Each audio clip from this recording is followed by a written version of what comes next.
Naiz irratian, bigarren kafea.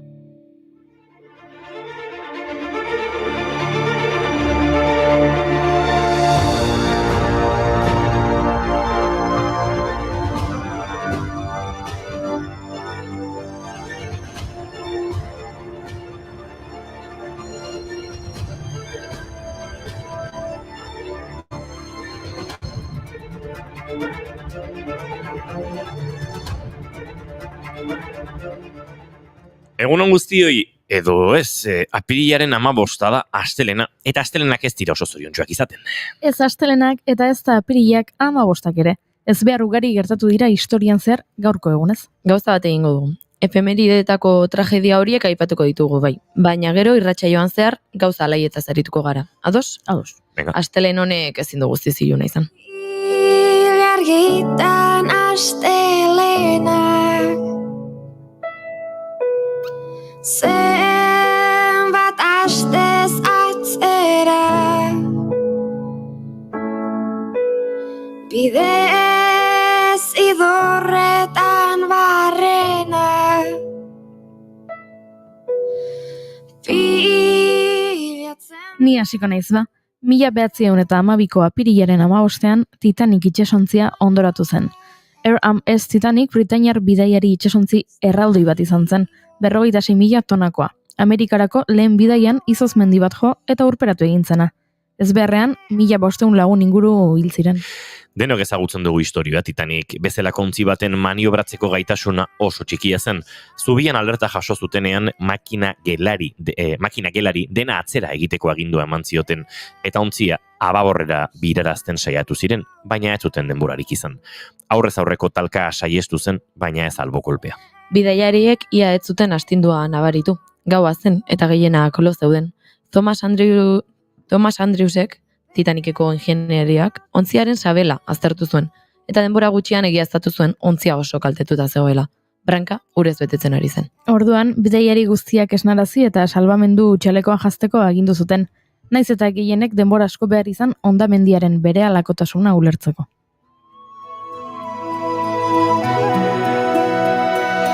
Every night in my dreams I see you, I feel you. That is how I know you. Go on, far across the distance and spaces between us. You have come. Egun eta 12 urte, bete dira ez behar hartatik, eta 5 besterik ez aipatu behar dizuegun beste honetatik. Gaurko egunez, 2019an Parisko Notre Dame katedralak su hartu zuen. Sute arratsaldeko 18:51, arratsaldeko 6:51 inguruan hasi zen, eta 100 pertsona bertaratu ziren sua ikustera. Katedralaren orratz nagusia eta sabaiaren bieren suntsitu ziren, eta elizaren barrualdeak kalte handiak izan zituen, goiko hormetan, leihoetan eta hainbat artelanetan. 150 herrialde baino gehiagotan, $1.000.000 bildu zituzten katedrala berreraikitzeko lanetarako. Eta lanak amaitu ez badira ere, aurrera doaz etengabe. Horratza, distiretxua gertu zen duela 2 hilabete. Eta katedrala bera, abenduaren 8an irekiko omen da berriro, sortzez garbiaren egunarekin batera. Egun horretan, sute tragikoa iraganeko une bihurtuko da. Aujourd'hui dans le cœur d'un garçon. Sous le ciel de Paris marchent des amoureux. Leur bonheur se construit sur un air fait pour eux. Sous le pont de Bercy, un philosophe. Eta sute batetik bestera gaurko egunez 2005an Paris Opera Hotelak su hartu zuen eta 21 pertsona hil ziren, tartean 10 ume. Egia izango da gaurko eguna nahiko iluna dela, Begira beste bat. Gaurko egunez 2013ko apirilaren 15ean Bostongo maratoiko atentatuak gertatu ziren. 6 hildako eta 200 gorako zaurituekin. Arratsaldeko 2:49 bi bomba leherrarazi zituzten Boylston Streeten, helmugako marratik 180 metrotara. Maratoiaren irabazleak helmuga zeharkatu eta 2 ordura leherrarazi zituzten bombak, baina oraindik 5.700 korrikalari baino gehiago amaitu gabe zeuden. Nothing else matters now, you're not not here, so where are you? I've been calling you, I'm missing you. Where else can I go? Where else can I go? Chasing you, chasing you. Memories turn. Kirola eta ez beharra lotuta, 35 urte betetzen dira gaur Hillsborougeko tragediatik. 1989ko apirilaren 15 gertatu zen Sheffieldeko Hillsborough estadioan, zeinetan 97 pertsona hil ziren estadioko esien kontra zanpatuta. Hondamendia Liverpool Football Club eta Nottingham Forest Football Cluben arteko FA Cupeko final erdietako partidan gertatu zen, eta biktima guztiak Liverpooleko zaleak ziren. Partida hasi baino minutu batzuk lehenago, estadioaren inguruetan zale pilaketak zeudela eta poliziak eraikinaren mendebaldeko ateak irekitzeko agindu zuen. Ondorioz, edukiera handiegia izan zen, eta jende oldea gertatu zen. Hold your hand up high and don't be afraid of the dark.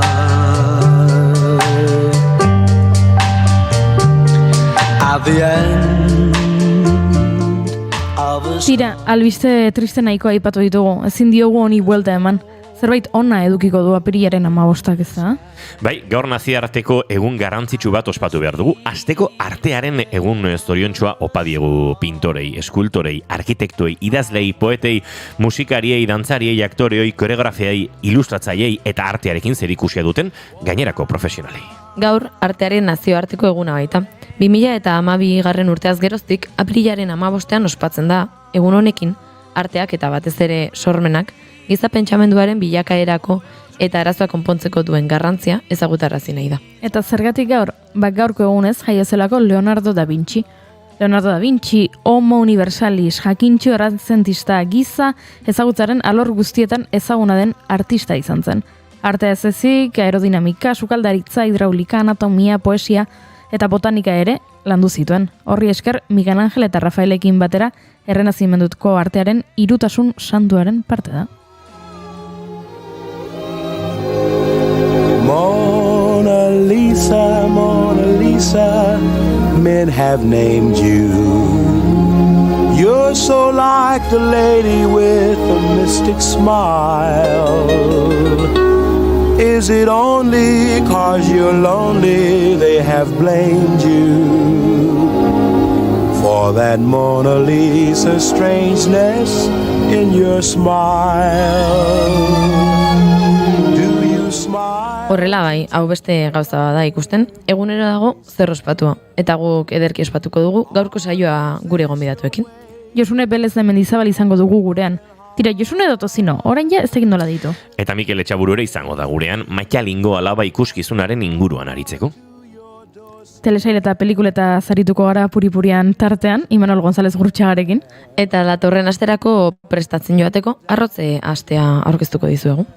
Tira, banaiko osagai gure lapikoan, gaurko apirilaren 15eko egun ilunau nolabait koloreztatzeko, beraz zatozte gurekin. Apirilak 15 ditu gaur, eta astelena da, ongi etorri guztioi bigarren kafera, naiz irratian zarete.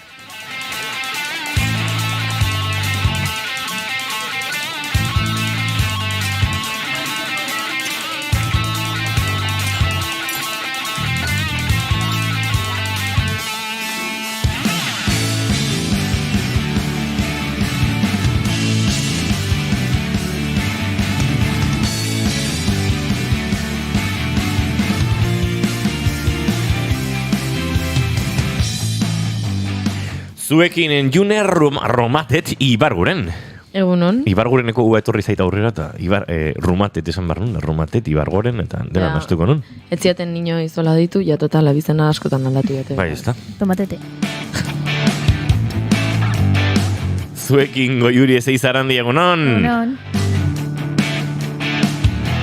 Eta hizketan ari zaizuen hau Iñigo Asensio Elurbide. Gaur bigarren kafeak 7 eta 60 garrana du, goizak 10 eta 14 minutu, apirilak 15 eta gu hemen, 3 zuen laguntzarekin, milaka izateko asmotan eta horrengo.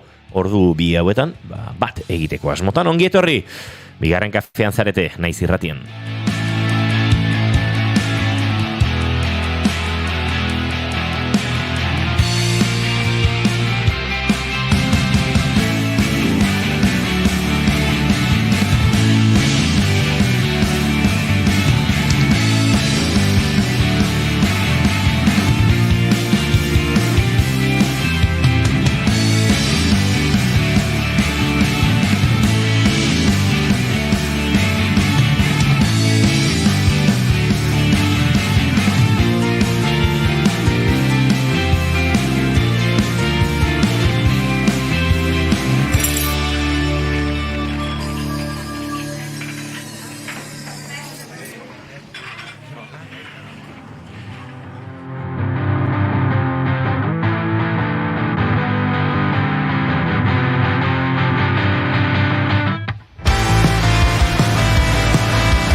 Taberna utxik dago, tani bakarrik dantzan, pausoak neurtu gabe, zure gana iritsiko naiz, ametxetan ikasi dut.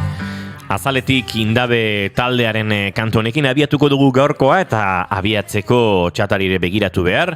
Egunon gaztiak, Gorkak esan du nire maite dut da haze asteburuen mitinetik mitinea zepoza larun baten, Irribarra, emozioak, Tolosan eta atzo Hernanin. Jode Gorka, arnasik ez ezbertu. Por cierto, aste honetan Kulturzasten logo berria estrenatuko dugu, oso ondo Gorka, zuk egin promoa lau aizetara. Edita Brokosek ere agurtu gaitu hemendik, egunon indiokerrek dio ongi naiz eta bazirudien ezinatela oso atento, derrepentian hortxe koreografia ederra egiten, oso ongi, gaurkoan 13 eta barre egiten du.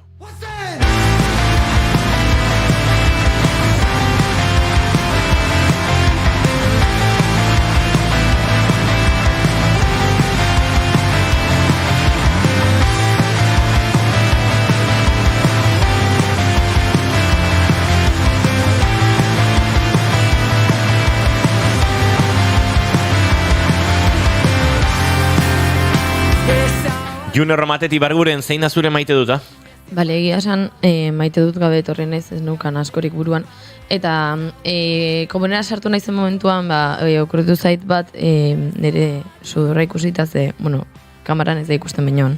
Azala altxatzen ari zait, aurreko ostegunean, gabarra dela eta erre egin nintzelako. Eta...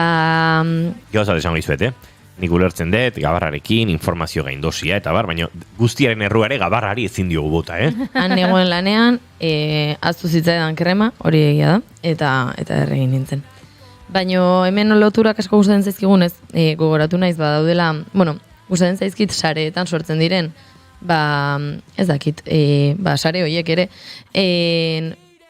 duela denboratxo bat ikusi nuelako bideo bat neska batena, broma moduan edo, bere mutilari esaten azala altxatzen ariko balitzaio bezala eta hilabetero hilekoa jaisten zaigunean emakume guri hori pasatzen zaigula. Claro, hainbesteko ez jakintasuna dago toki askotan, batez ere gizonen aldetik, gure hilekoaren inguruan, gizonak sinistu zuela. Baina izugarrizko trauma sortu zitzaio mutilari ikuste zenuen mutil gaixoa emakumeari begiratzen eta noski zen, maskaria transparente bat jarri zuen eta tiraka ateratzen ari zen eta gizurra esan zion. Ze pasa zen, noski, jendeak hori ikusita beste milaka bideo agertu zirela horrela, haien mutilei ere broma bera egiten. Eta horrelako hainbeste ikusi ditut izugarri gustatzen zaizkidala batez ere, emakumeon hilerokoaren inguruan eta horrelakoak sortzen direnean denok dakigulako gu brometan ari garela, baina komentario asko irakurtzen direlako gizonezkoek ezakitena ezer.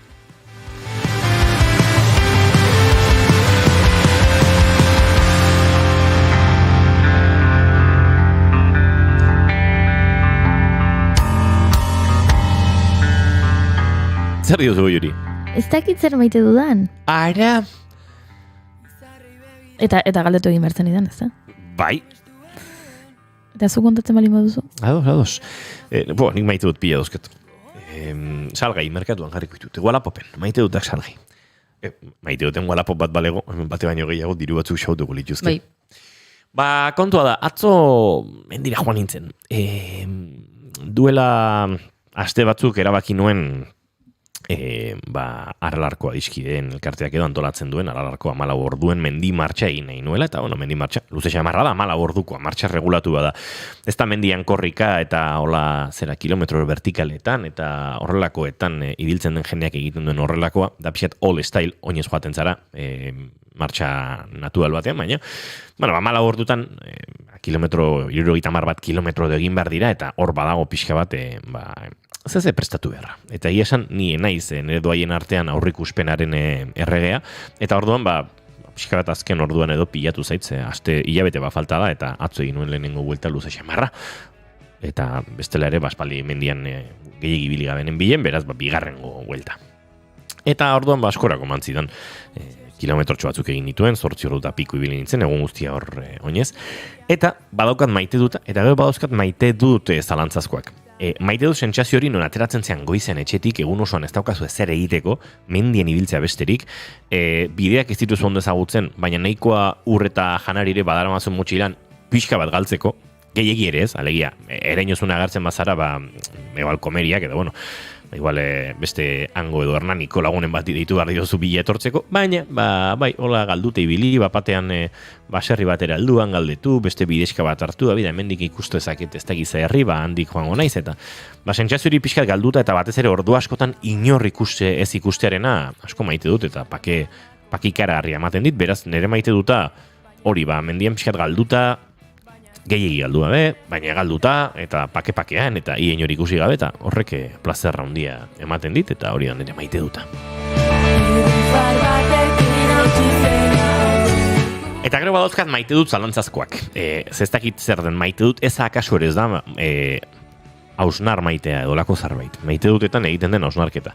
Ikusi nuen, Maldangora, goizan abiatu eta segituan, gazte bat, bizileta elektriko batekin gazte bat diodanean, etzen nerabe ere izango. 12, edo igual nerabe aroan sartu berria, 13-14 hortzen unbait mutila. Eta antxe, bizileta elektrikoarekin, mendian gora, kriston bizileta, eta antxe zijoan da, egia zen ondo, ten ondo. Eta handiken, 10 bat minutura ikusi nituen, 60 urteak pasatako beste bi pertsona, maldan bera. Hauek ere bizileta elektrikoarekin, hori esan barra daukat. Baina, batek besteari esan zion, baita borni puska batekin ere. Nik konversazioaren zatitxo hori harrapatu nuen. Eta, egin nuena da nere buruan, osatu. Batak besteari esango zion, gu muti horren adinaekin motorrega bere igotze itxuan hemendik, eta besteak esan zion, baita borni puska batekin ere. Eta, ez da git, hor zer pentsatu eman zidan, ez? Nik ere 12-13 urterekin, eta orain bizileta hartzen dudan ez daukat elektrikorik, ez daukadalako dirurik bizileta elektriko baterako ere, baina, 13 urtekin iruditzen zait, badagokizula, izerdiak ondo bota eta Maldangora pixka sufrituta mendira joatea, eta ez, pentsatzen dut gurasoena den bizileta elektriko batekin dena egina aukitzen mendian zuazenean, baina berriro diot, ez daukat iriziola garbi bat, hau da, horla hausnarketa moduko bat. Eta bestea da, mendian ordu batzuk nera matzala, topatu nituen laume guraso batekin, ama batekin. Eta antxe urrutien ikusi nuen, eta pertsona hau, heldua pazijoan, mugikorra eskuan, eta zen, egia esan hemen bide gurutzerik ez dago, bide hau kilometro batzutan zuzen egin barko dute, mapari begira ibilikote da, eta haren paretik pasetzerakoan, pixkat begira da gurutzatu, eta konturatu nintzen ez zegoela Track A edo Google Maps edo horrelako aplikazioetan bidea ikusten, eta pentsatu, laumerekin mendirazuaz, umeak mugikorri gabe dijoaz jolasean eta ez da exigitzen diegun naturaltasun horretan, eta zer eta zu heldu bezala hortxe mugikorrarekin. Egia esan pixkate, berriro diot, hemen ere ez dute dogmarik egin nahi, baina holako hausnarketa edo sortu zidan, eta hauexen ere maite ez dakizeak. Atzo arte dena zen eder biok nora ezean gaur gizarren manak Urekari baten gixan bi aldeko dira ta zinegona. Goiuri, zure maite duta definitu alduzu, zentratu alduzu. Bai. Nik maite dut telesail bat bihurtzen denean etxea. Hau da, tristea zaudenean edo bakarrik sentitzen zarenean edo nekatuta, estresatuta, goibel zaudenean edukitzea telesail bat, naiz eta askotan ikusita daukazun, behin eta berriz hori ikusteko eta sentitzeko etxean zaudela. Eta hori zoragarria iruditzen zait, askoz gehiago egiten dut gaur egun jada ikusita dauzkadan telesailak berrikustea, telesail berriak ikustea baino. Nobedadeak ez dituta inbeste ikusten, gehiago dira duela 10 urte ikusitako telesailen atal solteak ikusi, edo denboraldi solteak, edo telesailak goiti behera. Eta hori da nire maite dut, ukitzea, etxe sentsazioa ematen dizun telesail bat. Eta zein da? Nire kasuan One Tree Hill. Dala telesail bat, herri txiki batean daude bi mutiko, bi nerabe, aita berbera dute, ama desberdina eta ez dute harremanik. Jaiotzetik, trataera desberdina eman dielako aitak, batari eta besteari. Baina biek topo egiten dute institutuan saskibaloi taldean. Biek dute saskibaloia gustoko, aita saskibaloieko jokalari profesionala izan dakoa zen, orduan, badaukate, hor genetikak ere zerbait esaten duta.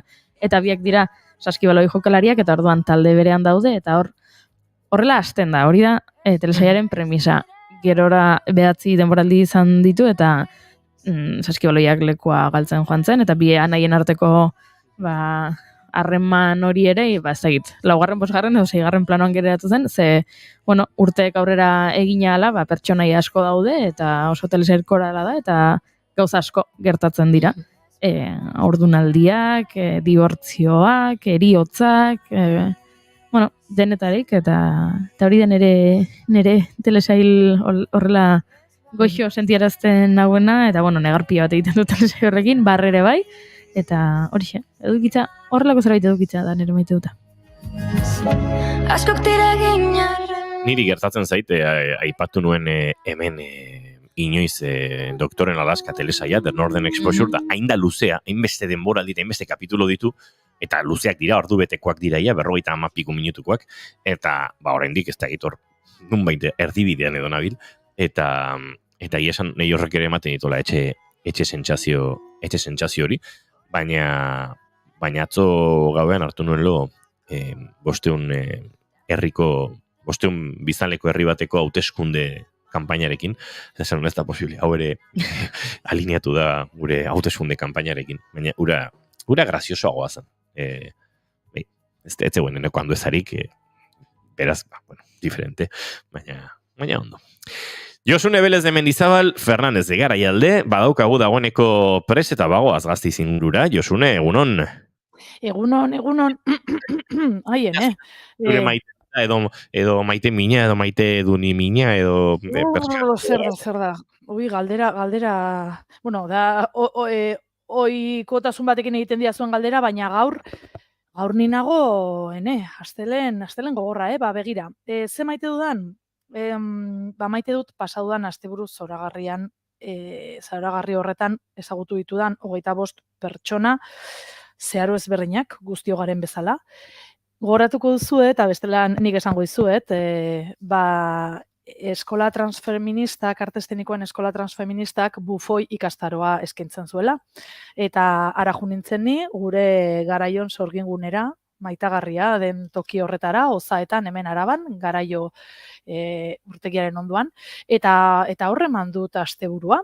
Joan etorrian ere ibili naiz, bolo bat ere nuen, eta hori pasaduala bikain, bufoiak ezagutu dituala pixkat gehiago, aurrekoan ikusi zenuten aukera daukazunak streamingen bidez jarraitzeko tartetxo hau ikusi zenuten Tozino, Adriano Sextorekin, ez da? Baina, beste bufoi bat agertu zait, pixkat bufoi pijoatea zaite, hori egia da.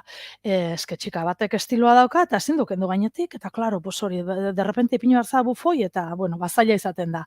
Baina, bromaz aparte oso ondo pasadu dela, eta lehen aipatzen dizuen bezala pixkat urrutiagotik eskola transfeministaren garrantzia, orain erabat konfirmatu dudala. Formakuntzan asko ibiltzen naiz ni, ikastaroak oso gustoko ditut eta gauza asko egin ditut, lotxarik ez daukat, egia esan, pixkat pudorea batzutan, baina bueno, hortxe denetarik zegoen eta claro, bufoien kontuari heltzeko beti egiten dira olako errondak, ez holan borobilean esan aber norzaren, zer nola sentitzen zaren eta olako gauzak eta bueno, batzuk oso lotxatuta zeuden, beste batzuk holan literal ez, esaten zuten kakaztuta zeudela eta holan, nire kasuan formakuntzetara noanean, ez, eta gaina olako talde batean oso gustora sentitzen zara, ze asko garen ez, esaten zuan, fokoa ez dago zuan, ez.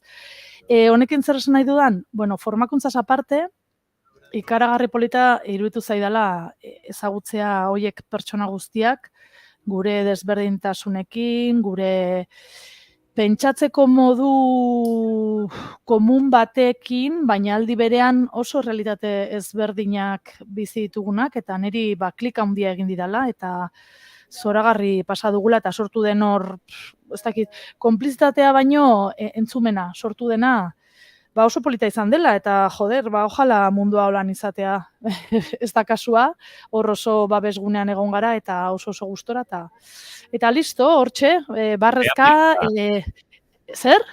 Bai, behar direla batzutan, ez, olako oasiak munduan, ez, horrelako babesleku horiek zuke aipatzen zenun hitza baliatuta, pixkate, hainbat gauzekin esperantza berreskuratzeko, eta beste modu batera bizi gaitezke gogoratzeko, ez? Bai, eta, askotan ere teoria daukagu, ez? Eta koherentzia bat, eta moral bat, ez dakit nola deitu, edo pentsatzeko modu bat, eta, pentsatzen duzu zarela, aurrera zoazela, baina gero errealitate hori teoria da, baina gero praktikarekin ez badaukazu erlazio askorik, bat egiten duzunean, benetan hori esperientzia horrekin, esaten duzu, ostras. Badaude pertsona batzuk oso gaizki pasatzen dutenak, eta horre izan da marabila bat, eta gainera, behitu, bufoiek asko insultatzen dute, osea, ze zaila den, ez dakit zuek erraztasuna daukazuen, olako hitz potoloak esateko, baina benetan, zaila da, eta ariketa bat da, hori kontran, insultatzea guk asko erabili dugu gilipollas. Ez? Besteari hori asko. Baina gero hortik haratago insultoak edo, ze zaila den. Asko ikasi dugu, maitasunetik insultatzea ere bai, eta insulto hori jasotzea plazerrarekin, ez? Zuri gilipollas esaten dizutenean, zuk erantzun, eskerrik asko. Maravillosoa izan da. Eta badokat nire diplomatxoa ere bai, bufoiarena. Eta bueno. Zer? Da igual bareta horretan espazio asko dago, hor zure eskuinaldea esango nuke dela, hor txuri asko dago, Josun, eta hor fondoan oso ondo gera daiteke. Ja, ematen du naizela dentista bat, edo edo abokatu bat, ez? Bai, ipiniko dut. Igual aneren arpegiaren gainean, ane, kendu hortik. Uste dut gero ane Guevararen entzungo dugula, hemen, ez dut spoiler egin.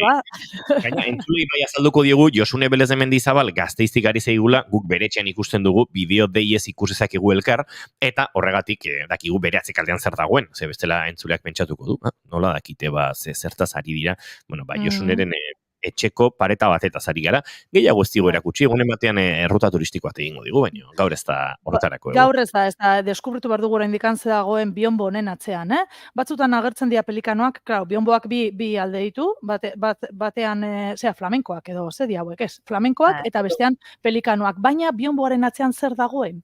Hori deskubrituko dugu, denboraldiaren bukaeran. Da telesaietan bezala, sartu nerekin etxean, eta... Haizu Josune gaurko txiri bueltan ondik nora, ibiliko zegu? Ibiliko gara dendaz denda. Dendaz denda. Goiuri, zu oso azkarra zarela. Zan duzu. Batzutan, soinuek ja zerbait jakingo zuzuk, baina holan, dendaz denda esan ez gero, zer atorkizue burura, Sexo Nueva York, holan, erostketa keitera, Egia esan bai, pixka bat bai. Torkizue arropa, ez da?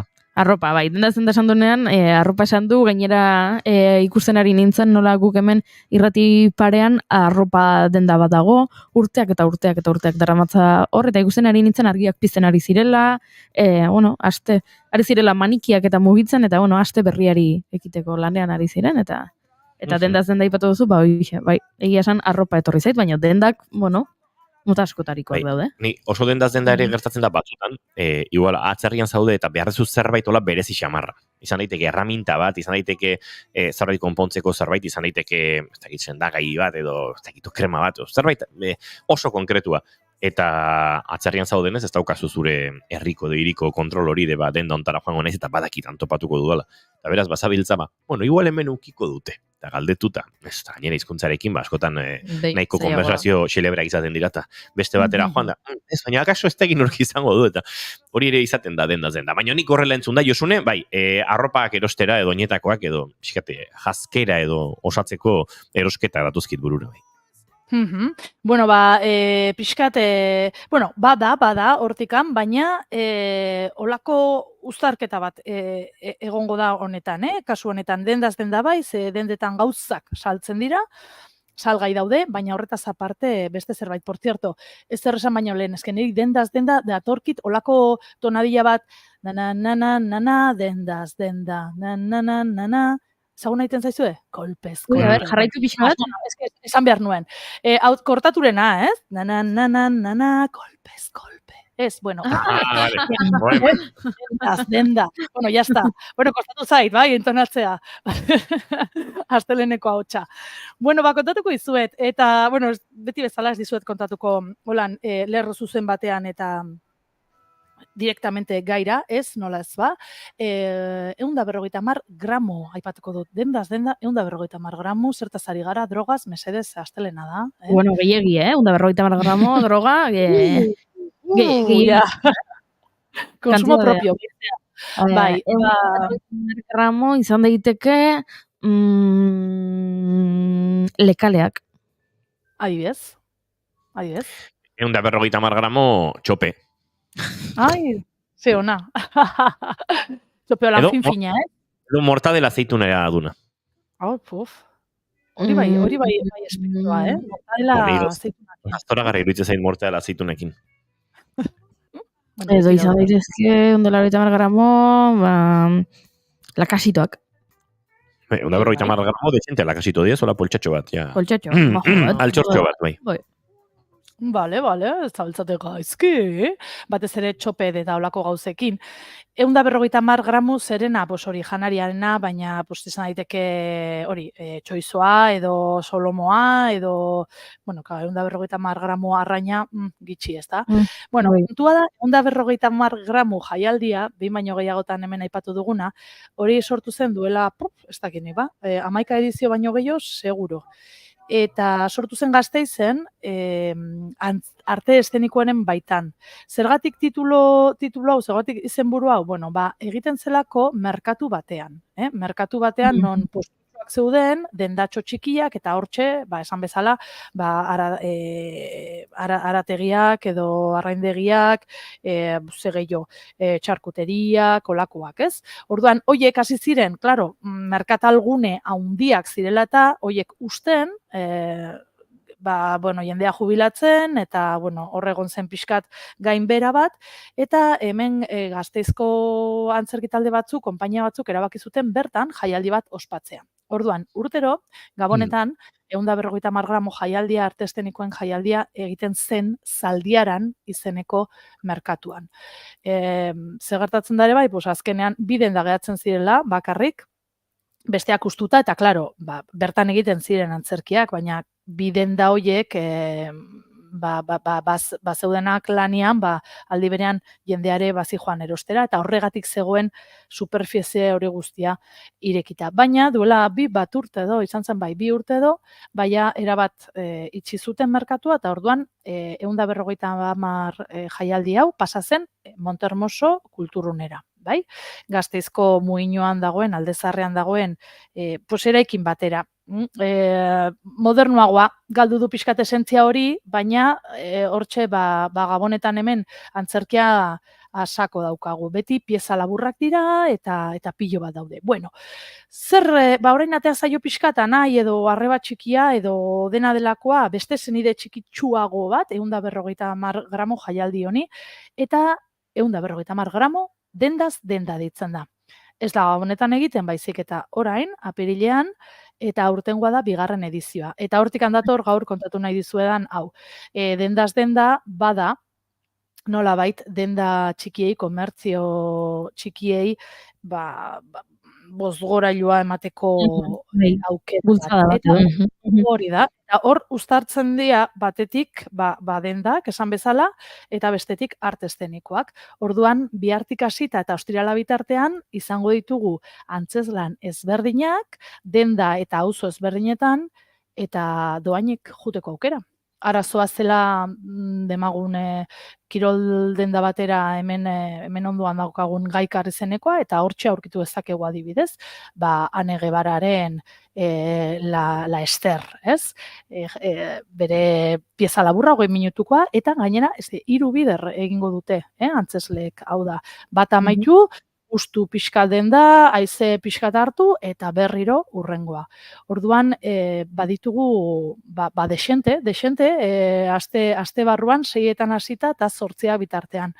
Eta hortikan spoilerra, Inigo, bai, oraingo honetan badira artista asko, baina nik hoien artean asko dia gasteiztarrak, asko dia lagunak, eta eskatu diet nik kontatu beharrean, beraiek konta dezatela zertan datzan euren espektakuloa. Orduan, ondo baditzozue, hasiko gara Andres Bezarezen hitzekin, esan behar dut, eta txalotu behar dut, Andres Bezarez, belarri prest da, aho bizi oraindikan ez 100%, baina izugarrizko esfortzua egiten du, eta prestatu digu eskatu nion mesedez euskeraz bidaltzea, eta ikusiko duzue, zelako txukun bidali digun bere sinopsia.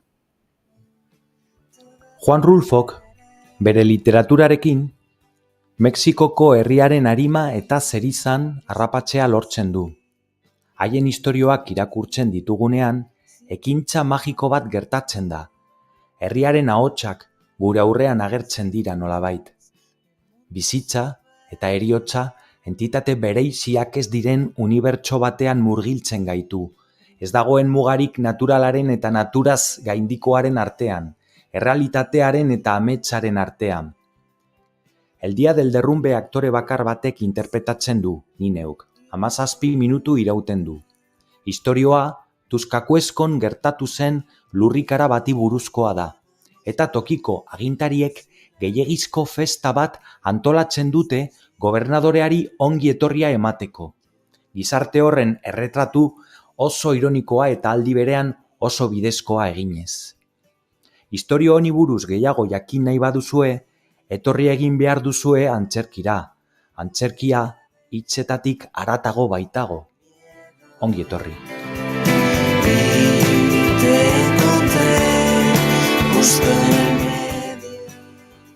Txipolita. Bai, egia esan oso derre azaldu digu lana. Oso konbintzente era berean, Hombre, eta nahi asko gustatzen zait, bukatzea audio esanez, ongi etorri. Ongi etorri.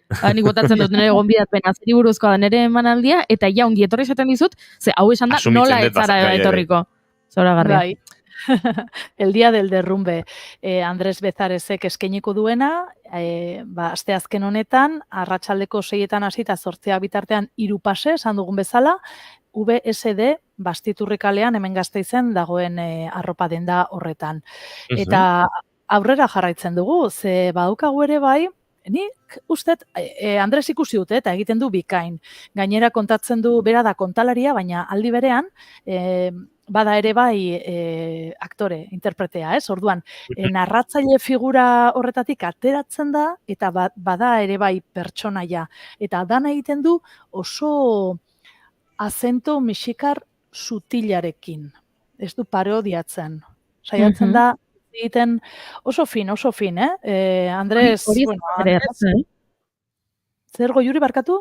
Ez dala batere erraza, agian egin nahi duzunean, ez, hizkera moldatu edo kontatu nahi duzun historia bat, edo Oaxakako emakume bat etorri zitzaidan, eta esan zidan ez dakiz zer, eta jarri nahi duzu azentua, zaila da egitea karikaturizatu gabe, hizkera edo erridikulizatu gabe, ze agian ez da zure asmoa, baino agian azento hori asko igual zuri datorkizu bat telebistatik edo horrela entzun da, eta orduan, zaila da, hizkerak eta horrela imitatzea kontu handiz eta humiltasunez eta iraindu gabe.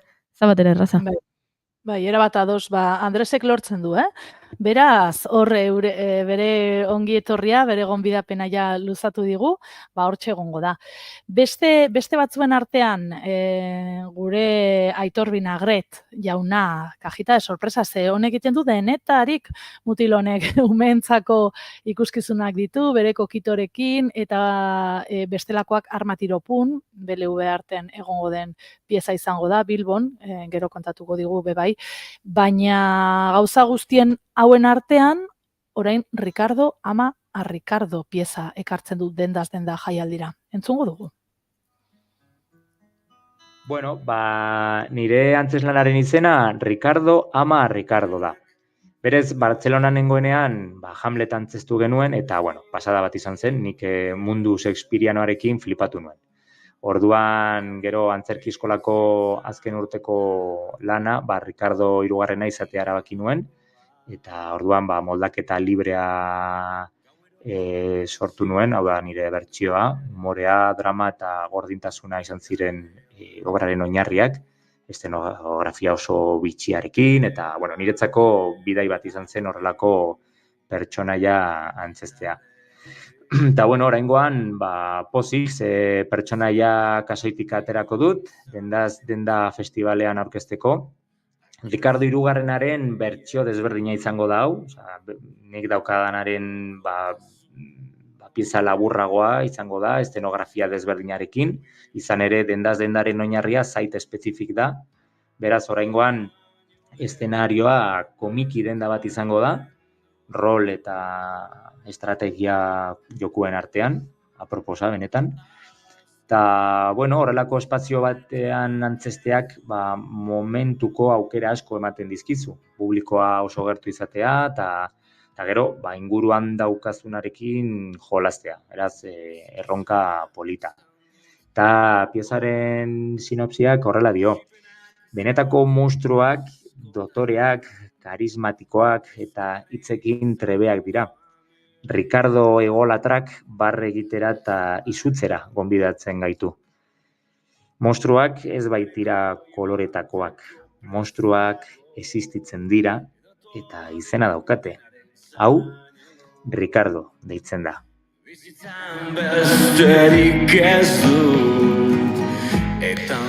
Eta hauek, Josune, okerez palima naiz, Aitor Vinagreten hitzak ziren, ezta? Bai, hala da, Aitor Vinagretek egingo du Ricardo ama Ricardo, Omega Centerren, hau da Urbina kalean errotan dagoen komiki denda bat, berak esan duen bezala, eta Site Specifics dakizuen bezala, hau da, lekura moldatzen den antzeslan bat egingo du, berak aurretikan ja horre Bartzelonan ikasi zuen, eta Shakespeare dela eta hortxe ibili zen Ricardo hirugarrena uste dute antzesten, eta hortikan geratu zaion edo errekuperatu duen Ricardo bat ekarriko digu. Gogoekin ikusteko, nik hau ez dut ezagutzen, eta uste dut gertuatu natzela. Argazkiak edo kontatu duenak. Monstruak, ez? Goiuri? Kontatu duenak. Bai. Argazkia ikusteko aukera baldin baukazue, begira da indartxo eta sakona daukabe bai Aitorrek kartelean. Aitorrek berez badu ez, begira da oso sarkorra, oso indartxua, eta bai, horrelako lan batean bada. Bai, gero, bai, oso interesgarri, behitu ostiral honetan ere bai, eta Aitorri buruz hitz egiten, eta behitu ja beste lagun badaukat, ez da, aneri bete promozioa egiten diot, Aitorri bebai, Vital Fundazioan Gasteizen egingo du bere bere lankidea den Inda, katalanarekin, Inda izeneko katalana Inda Pereda, kutsarilla izeneko ikuskizun bat, eta hori bada mundiala. Kutsarilla baten inguruan, hortxe ari dira absurdoarekin egiten. Beraz, Ricardo ama Ricardo ez dakit nik imaginatzen du zerbait klasikoagotik sortutako pieza dela, baina la kutsarilla ostiralean Vital Fundazioan ikusiko duguna, izango da beste zerbait. Eta hor, Inigo aldatzen zaio, gure Aitorri aldatzen zaio erabat, begira da hori. Osea, hori bada ere bai, ez? Aktore profesional bat izatea. De repente da biguntxoa. Ikuste duzut, tontito, eta esatu baina, karo, Ricardo hemen, auskalo, kontatuko izuet. Aurrera jarraituko dugu, eta aste artean, esango zuen, jolin, zen goaz ikustera, Aitor edo Ane? Ez, bueno, ordutegi bera daukate, leku ezberdinetan daude, baina esan dugu 3 pase direla, orduan molda gaitezke Gasteiz txikia da. Eske dana ikusteko aukera daukagu, eta bizikleta elektrikori gabe, Osea, oinez ere, ailegatzen gara, bale? Orduan, Ane Gebarak, La Ester izeneko ikuskizuna egingo du, Gaikar kiroldendan, Errota auzoan, Parke del Norte hemen deitzen diogun horren onduan, bihar ere bai, eta horrela kontatzen dugu Anek bere ikuskizuna. Kaixo ekipo, begira oraingoan zuekin zuzenean iaia hitz egiten. Josunek beti hitz egiten du nire inguruan, baina, oraingoan ni zuekin. Eta asteartean, Gasteizen, Gaikar kiroldendan, egongo naiz La Ester egiten. La Ester 20 minutuko pieza motz bat da, nire amamaren historia batetatik tiraka ateratako historio bat da, amamaren historia kontatzen dut, eta gero niri nola eragiten didan, edo nik ze erantzun, edo nola erantzuten dudan kontatzen dut, era, performatiko batean esan dezakegu, naiz eta performance bat zer den oraindik oso ondo ez dakidan. Oso pieza intimoa da, baina era berean ere uste dut oso unibertsala dela, denok bizi izan dugulako amamen garai bat, pizkati idealizatzen duguna, eta asko maite ditugu horrelako historia sakon eta zaila gerra garaikoak, edo gureak ez diren momentu batetakoak. Orduan uste dut konektatzea erresa dela, oso kontakizun moduan egiten dut, eta kontakizunean oso gustora sentitzen naiz, orduan, uste dut oso pieza atsegina dela, baduela zer esan eta zer pentsarazi, eta gonbidatzen zaituzten denak, nola ez, Gaikar kiroldendara gerturatzea. Eta nahi izan ez gero, ostegunean, Bilboko BLV Art jaialdiaren barruan, Aitor Vinagretekin batera, egongo naiz ere La Ester egiten Bilboko Le Museo de Reproduccionesen. Beraz, Gasteizen ez bazaudete, Bilbora ere gerturatu zaitezkete. Eskerrik asko tartetxoagatik, eskerrik asko Josune, eta eskerrik asko konpainia. Muxu bat. Muxua bueltan Ane Gebarari eta aipatu digu, Gasteizen ez ezik Bilboneri ikusteko aukera izango dela La Ester, Berreginen museoan esango nuke, ez? Hori da, bai. Horrela esaten da, bai. Duela urte batzuk egon ginen bertan, eta ara, ez da Romara jun behar, holako eskulturak ikusteko, osea, hortxe, museoan, baituzu Bilbon, eta bai. Zuleku ederra omen da, nien egon baino, zugo juri dura gutxian grabatzen izan ziren, ez da? Aizu, nik hemen ere sekretuak ez ditut kontatu. Ez, zera. Gaurko kuleroen koloreare kontatu duzuta. Ez? Ni galdu dut hori. Ez dakit ez da ze kolore, ingoiz jantzi ditut. Ez dakit ez da kuleroak dara matza, ja. Ez baina, badakizut zer egin nintzen pentsatzen, lehen aipatu duela Montermoso jauregia Josunek, eta badagoela beste jauregi bat Gasteizen Villasuso izena duena. Bai, Goiuri. Hori izan behar izan. Bai. Azke ilusio egiten didala Gasteiza joten naizen bakoitzan ikusten dudala kartela Palazio Villasuso, Goiuri jauregia. Goiuri jauregia. Eta ederra da, Goiuri zu bezala. Boin. Ezerik ez. Hoxe nahi nuen, esatea. Kuleroanak gero bidatuko dut. Bai ez eguzu, entzule orain txeiak ezkauta dago. ez gero, lasai. Hartu zu denbora. Baina, saioan zehar, horrela, pixkat pendientokiko ditugu. Vale. Bueno, altxe egin berko dut orduan komunera joateko. Josune Belez de Mendizabal tira, badaukagu bera zer ikusia, 150 gramo txope meriendatzeko aukerare bilatuko du, Gasteizko kaletan barrena, gomendatu harko diguzola txarkuteria edo arategiola berezikion bat, ze mortadela azeituna duna, ez da edo non janbea, izan bardu azeituna duna, bestela ez du balio. Jandezuen mortadela azeituna duna inoiz. Ba, nik uste igual, guain dela 15 urte azkenekoz. Haien udalekuren batean edo horrelako zerbait. Nik ere denbora pasada. Baina, a ber, badakizu azeituna zalea morratuan naizela.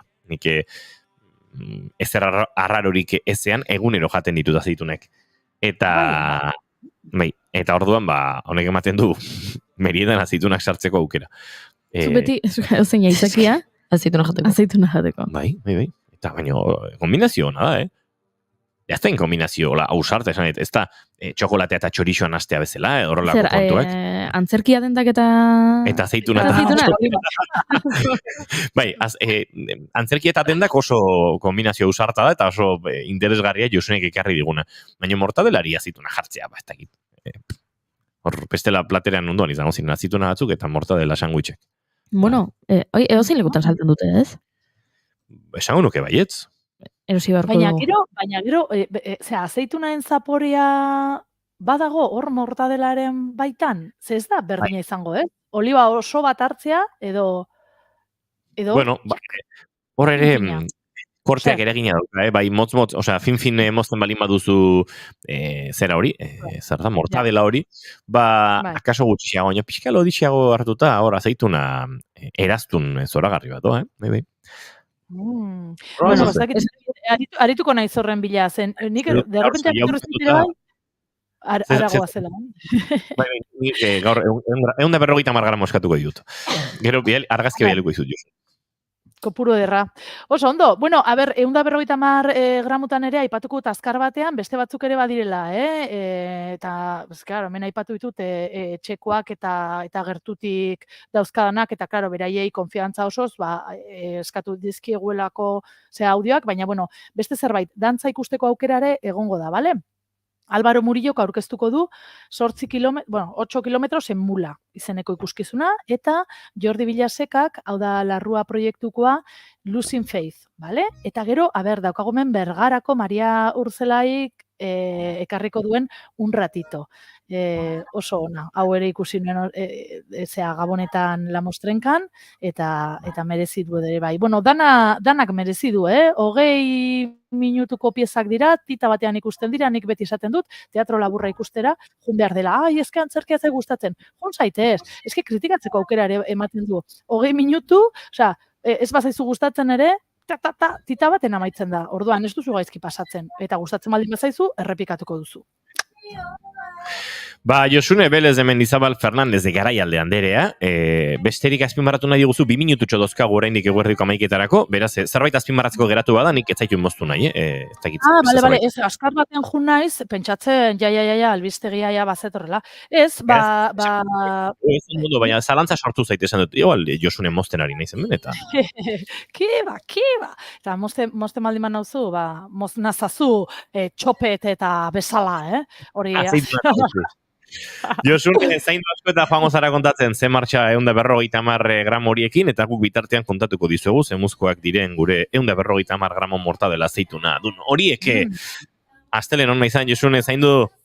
Berdin, hor! Eta gurasoa bestea, lagume txikiren aita, alargun utzita emaztea. Amak taldearen egiaren arnasa, kantu honekin egingo ditu hurrengo minutu pasatxoa egingo dugu, eta azken ordukoaren bila egingo dugu salto estudio zentraletara. Geratu hemen naiz irratian bigarren kafean.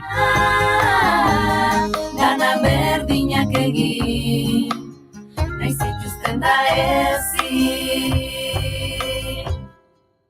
Apaiza izan geldun, banda zuzendaria, Feliz aurrelo ospatuz Frankoren Victoria, batzun onura sortuz beste miseria.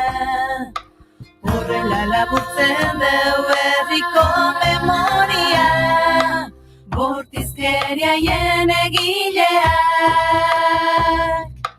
Ez ditu inork inoiz ukitu,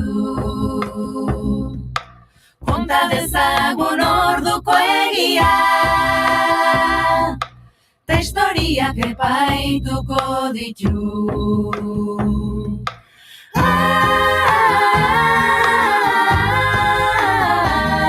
Horrela laburtzen dela.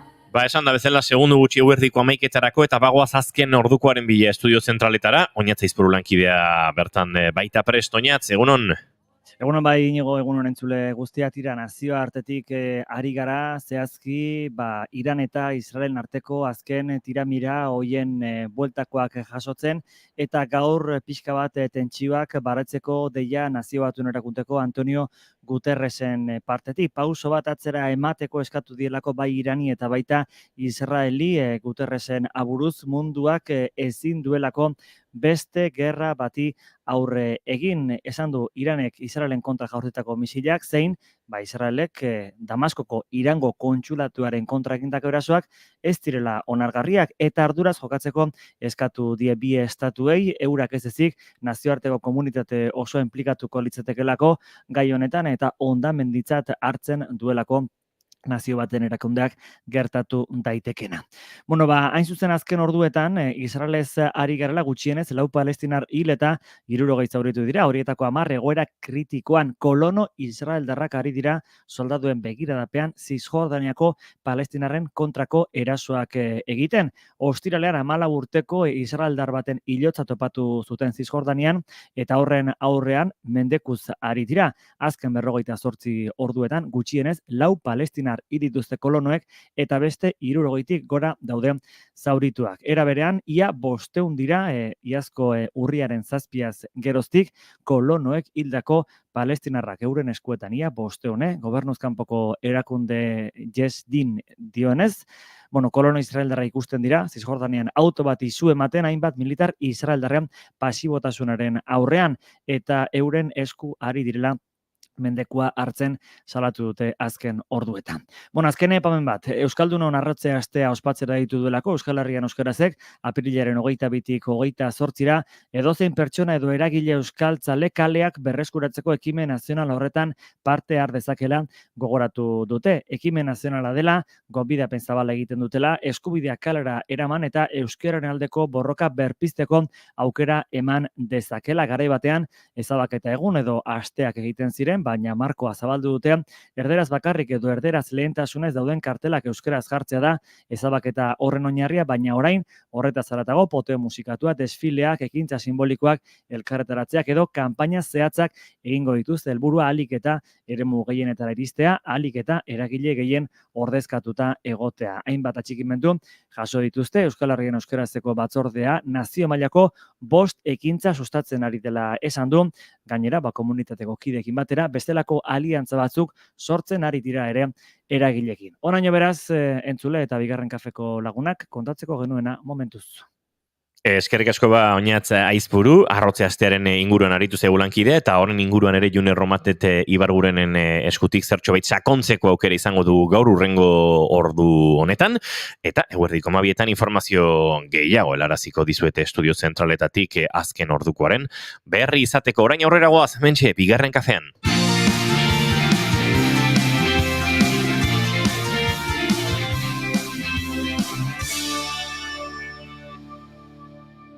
Bigarrenak ez direlako beti okerragoak, bigarren kafea.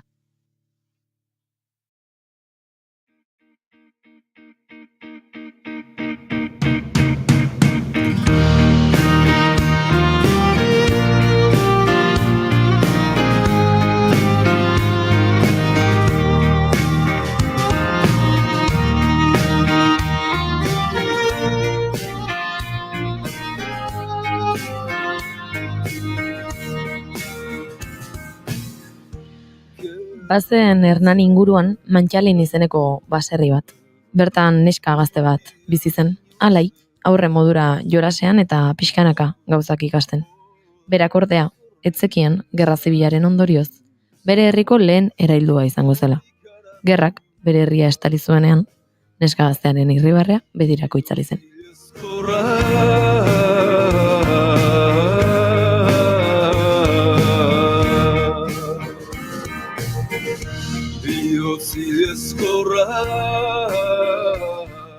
Neska horren historiatik tiraka sortu zuen poema liburu bat Mikel Etxaburu Osak. Gerra zibilaren kontekstuan eta bertan gure herria jasandakoa kontatuz. Baina sortzaileak noizbait esan izan du, poemak asko irabazten dutela ahoz, eta geldirik egonezinak ikuskizuna sortzera eraman du Mikel. Zeru betidaniko bihotz eroan azazu. Musika, kantua eta poesia ikuskizun batera eraman da, orain hasiko du bidea proiektuak, baina norrobe prozesuaz hitz egiteko sortzailea baino. Egun hon eta ongi etorri bigarren kafera Mikel Etxaburu Osa. Egun hon eta eskerrik asko. Konbidatzeagatik. Bueno, Mikel, aipatu dut ikuskizuna liburutik sortutakoa dela, beraz, hasiera batean liburuan sartu nahiko nuke. Nolakoa izan zen sortze prozesu hori zergatik gai hori?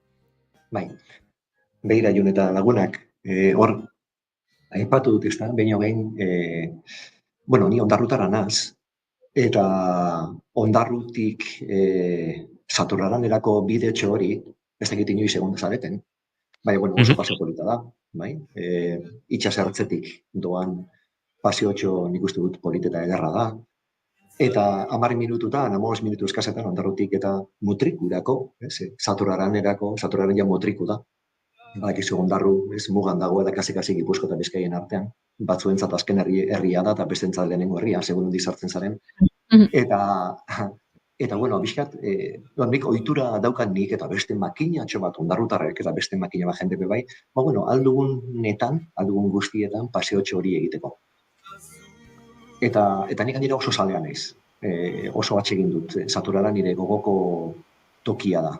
Antxe egoten naiz lasaien, antxe egoten naiz nire buruarekin bareen, eta holako paseotxoetan, beti zetorkidan burura kontu bat, esaten hor ikusten nituen, ikusiko ditut.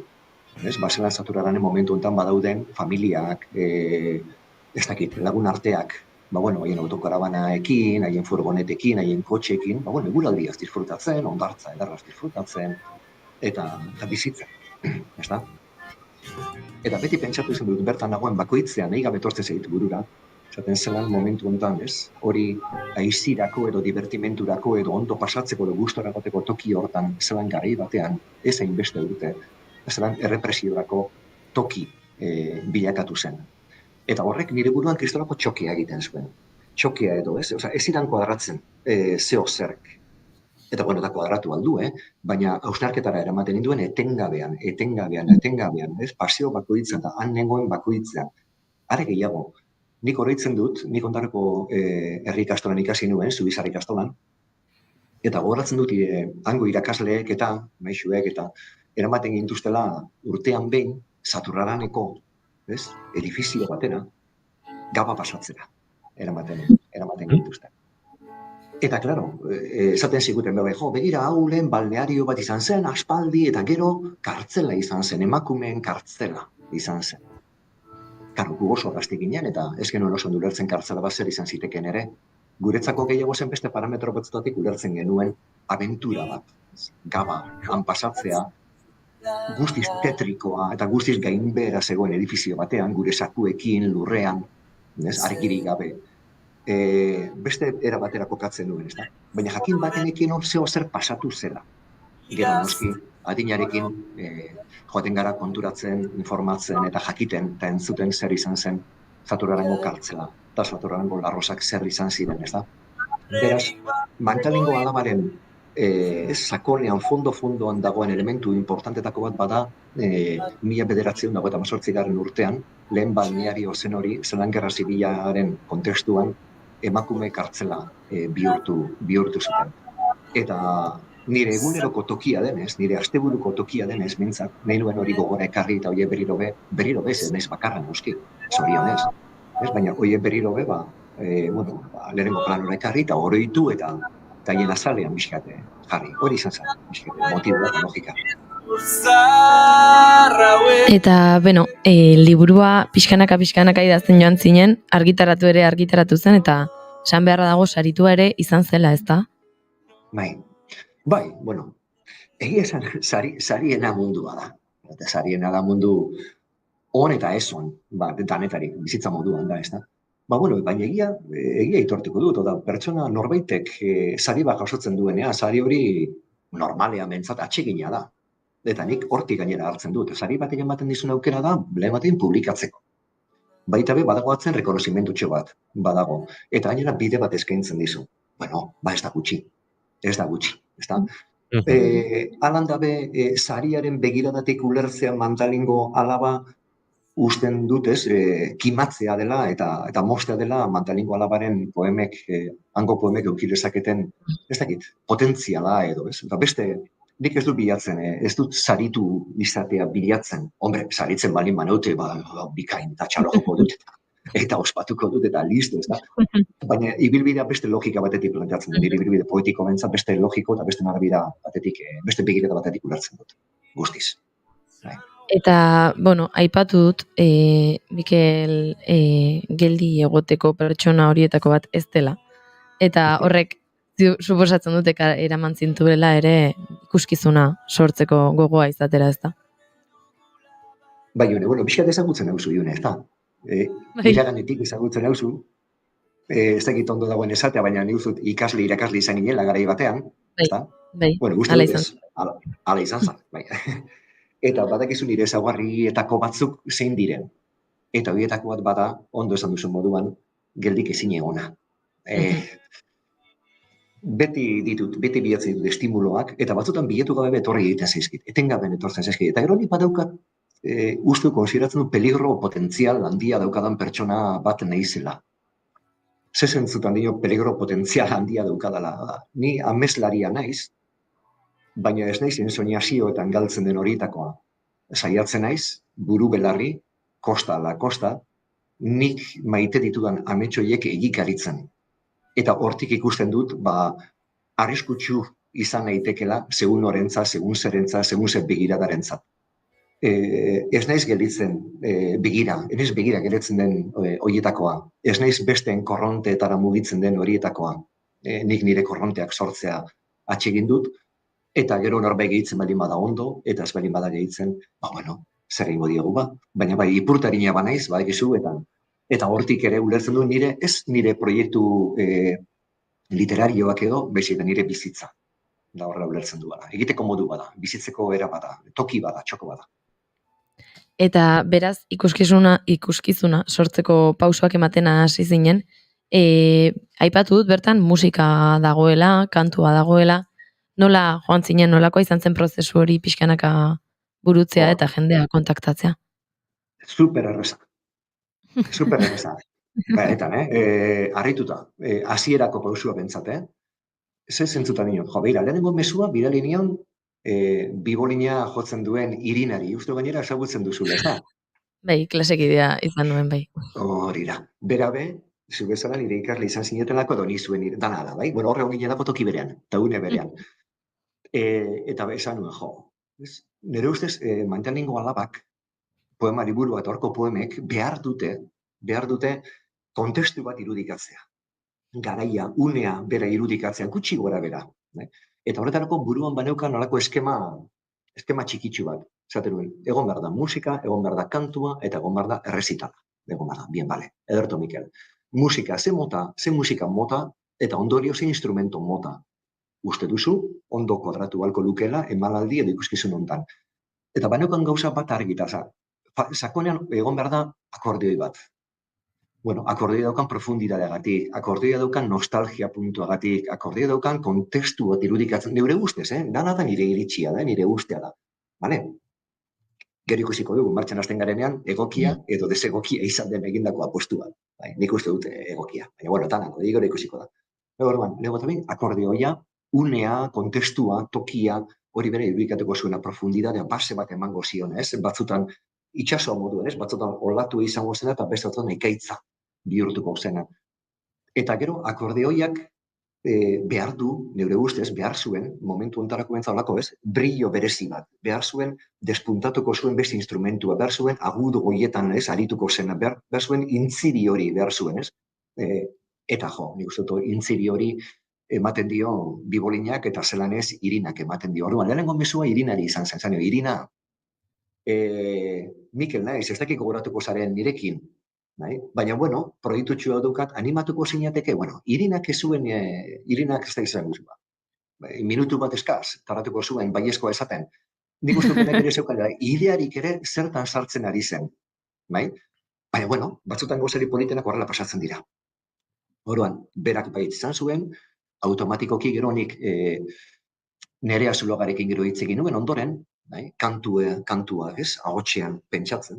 Nerea eta biok unibertsitatean ikasten ari ginenean, elkar ezagutu genuen, euskal filologia egiten ari ginenean, eta Nerea abeslari bikaina da.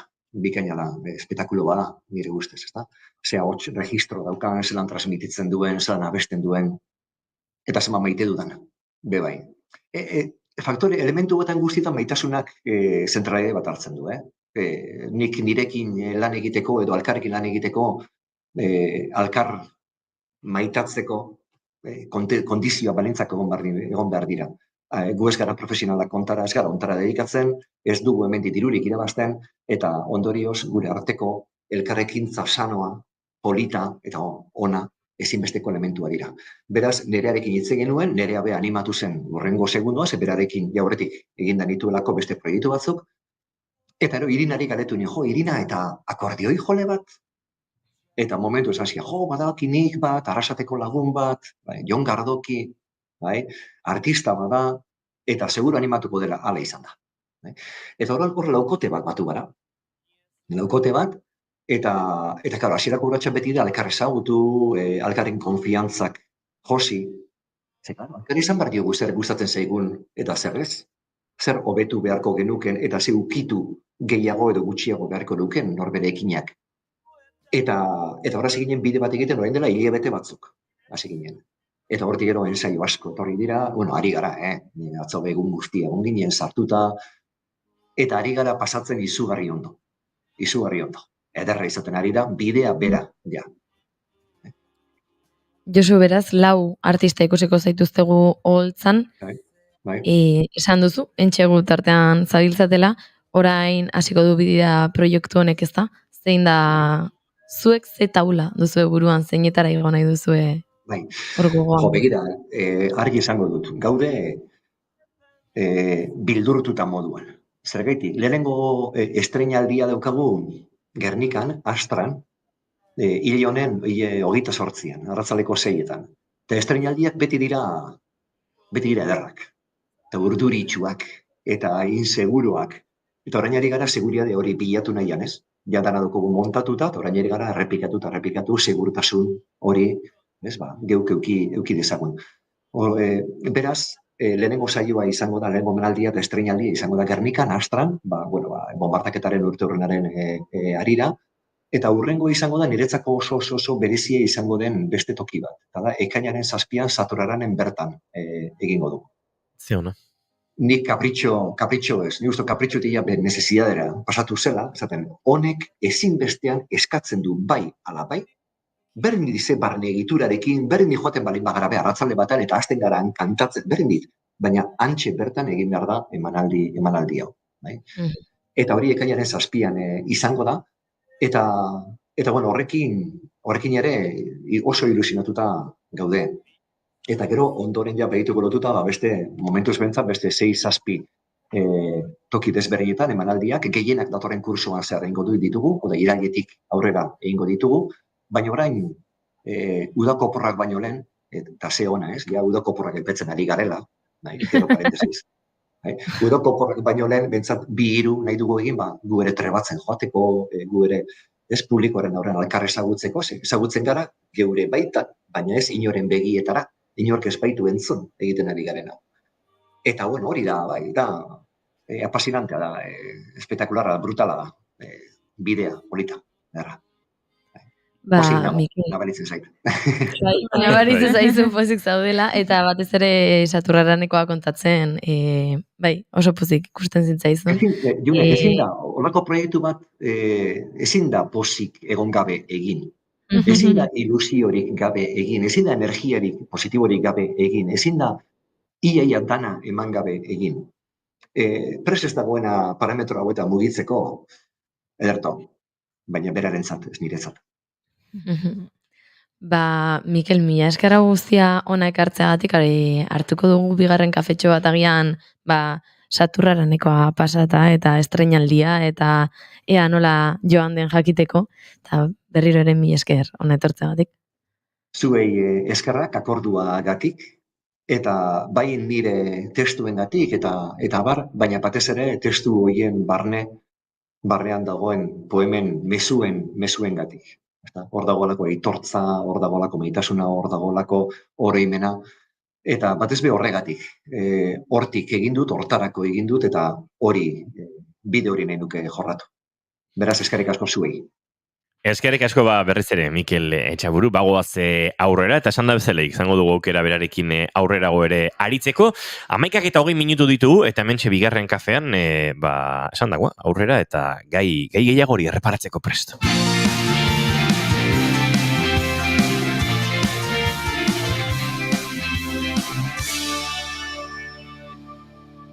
Bigarrenak ez direlako beti okerragoak, bigarren kafea.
Kakatuko nau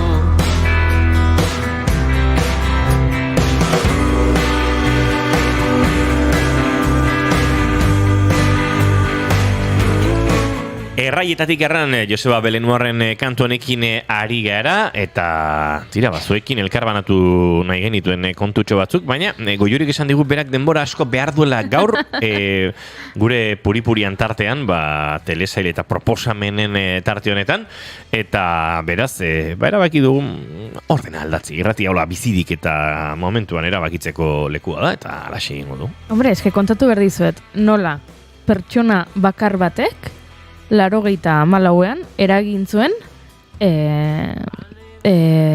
Donald Trump gerora presidente izatea. Wow. Edo hemen ezin lasman ere buruan onden.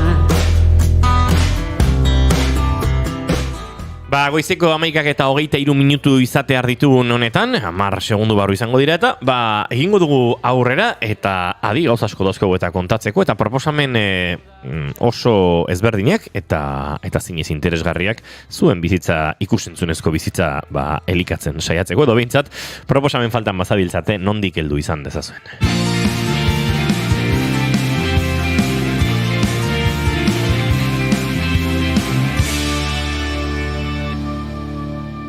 Emaiozu bigarren aukera bat egunari.